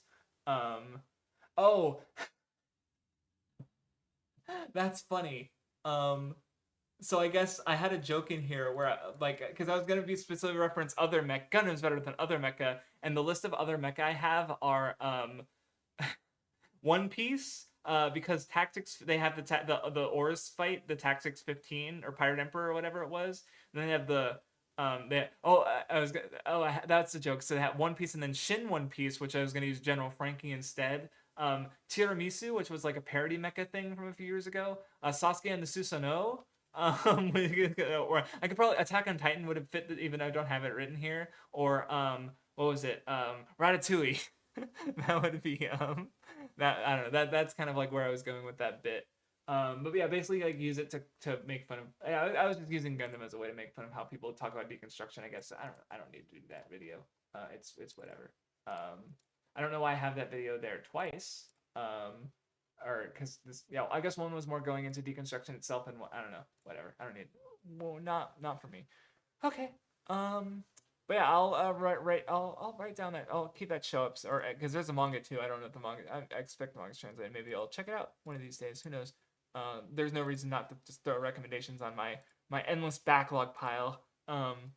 But anyway, so to reiterate what I was saying earlier, because I got a bunch of people here, if you just want to chat, like as I got on many tangents in this video, maybe availability is the issue, but I like Saturdays I usually stream with MathWiz, so we're usually focused on the game. But on Wednesday and Thursday, even though there are times in which I'm focusing on the game, I would love there to be more people there to just chat with and answer questions or just find subjects to talk about. So if you want to, because the next one is Thursday, it'll be a little later than normal because I work in the morning. So it'll be, instead of like for right now for me it's afternoon, so it'll be a little late. When do I work on Thursday? I worked at 2 p.m. on Thursday, so I will be doing. So I'll probably be streaming from like 3 to 5 or 6 my time, which relative. So it's 3:48 my time. So we'll start like roughly like 48 minutes ago on Thursday time. So if you want, I don't know, I'll be starting Shadow Tower specifically, so that because I finished Kingsfield 3. So I'll be doing the first Shadow Tower, which is it's another FromSoft first person exploration game like Kingsfield, but it's more horror focused. There's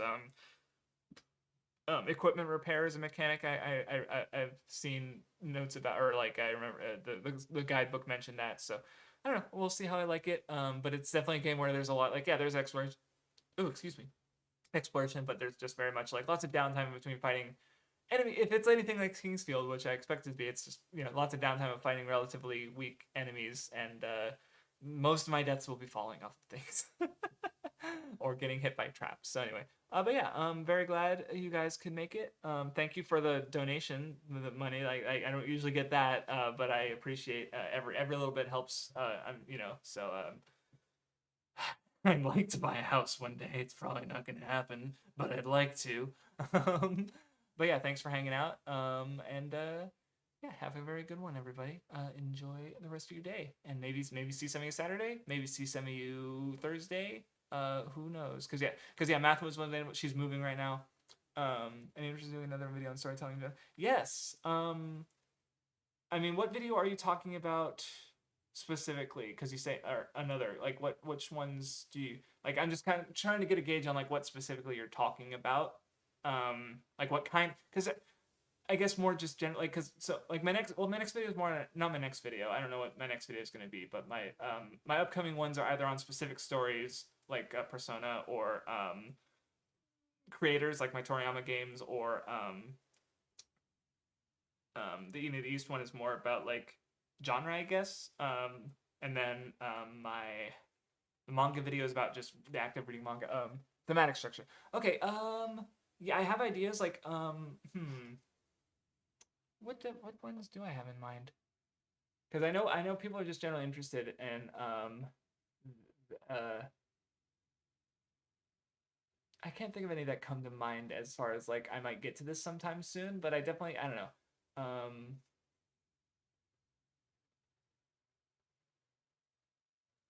I guess I don't. I don't see that many in the, at least I don't know. I do have I know I have ideas. I feel like I just didn't. I was just thinking about one of them. Yeah, maybe I don't have as many ideas as I thought. Or maybe I was thinking about old ideas. That was it. Because yeah, I definitely, I don't know. I want to. There's lots of stuff I want to do. Oh, there was one. I guess one idea. So the video it not fell through. I keep forgetting that I had. No, this is part of the reason I haven't done as many videos as I like. I had a whole script for a video idea that I think is really cool. I mentioned it on the Bleach stream I did with Radman and Hot Boy Spicy on Hot Boy Spicy's channel, which I just realized I don't think is yeah, that people might not know about that. But it's mostly about it's using Bleach kind of like my thematic structure video to talk about because basically what I do and the idea is like how to make a Bleach OC, where the idea is to talk about the way Kubo does character writing it through like writing a hypothetical like original Bleach character. The reason the video didn't happen is because the artist I commissioned lost like there had a bunch of technological problems happen and also storm, so they have yet to finish my commission that I asked them to do. So because I wanted art to be done for the character because I'm going all out, I guess, for the character. But it definitely more so about storytelling than most of my stuff. But anyway, I'll keep that in mind because I know that's something people like and are especially yeah people are interested in that. So yeah. Anyway, thank you all for hanging out, and I'll see you guys next time.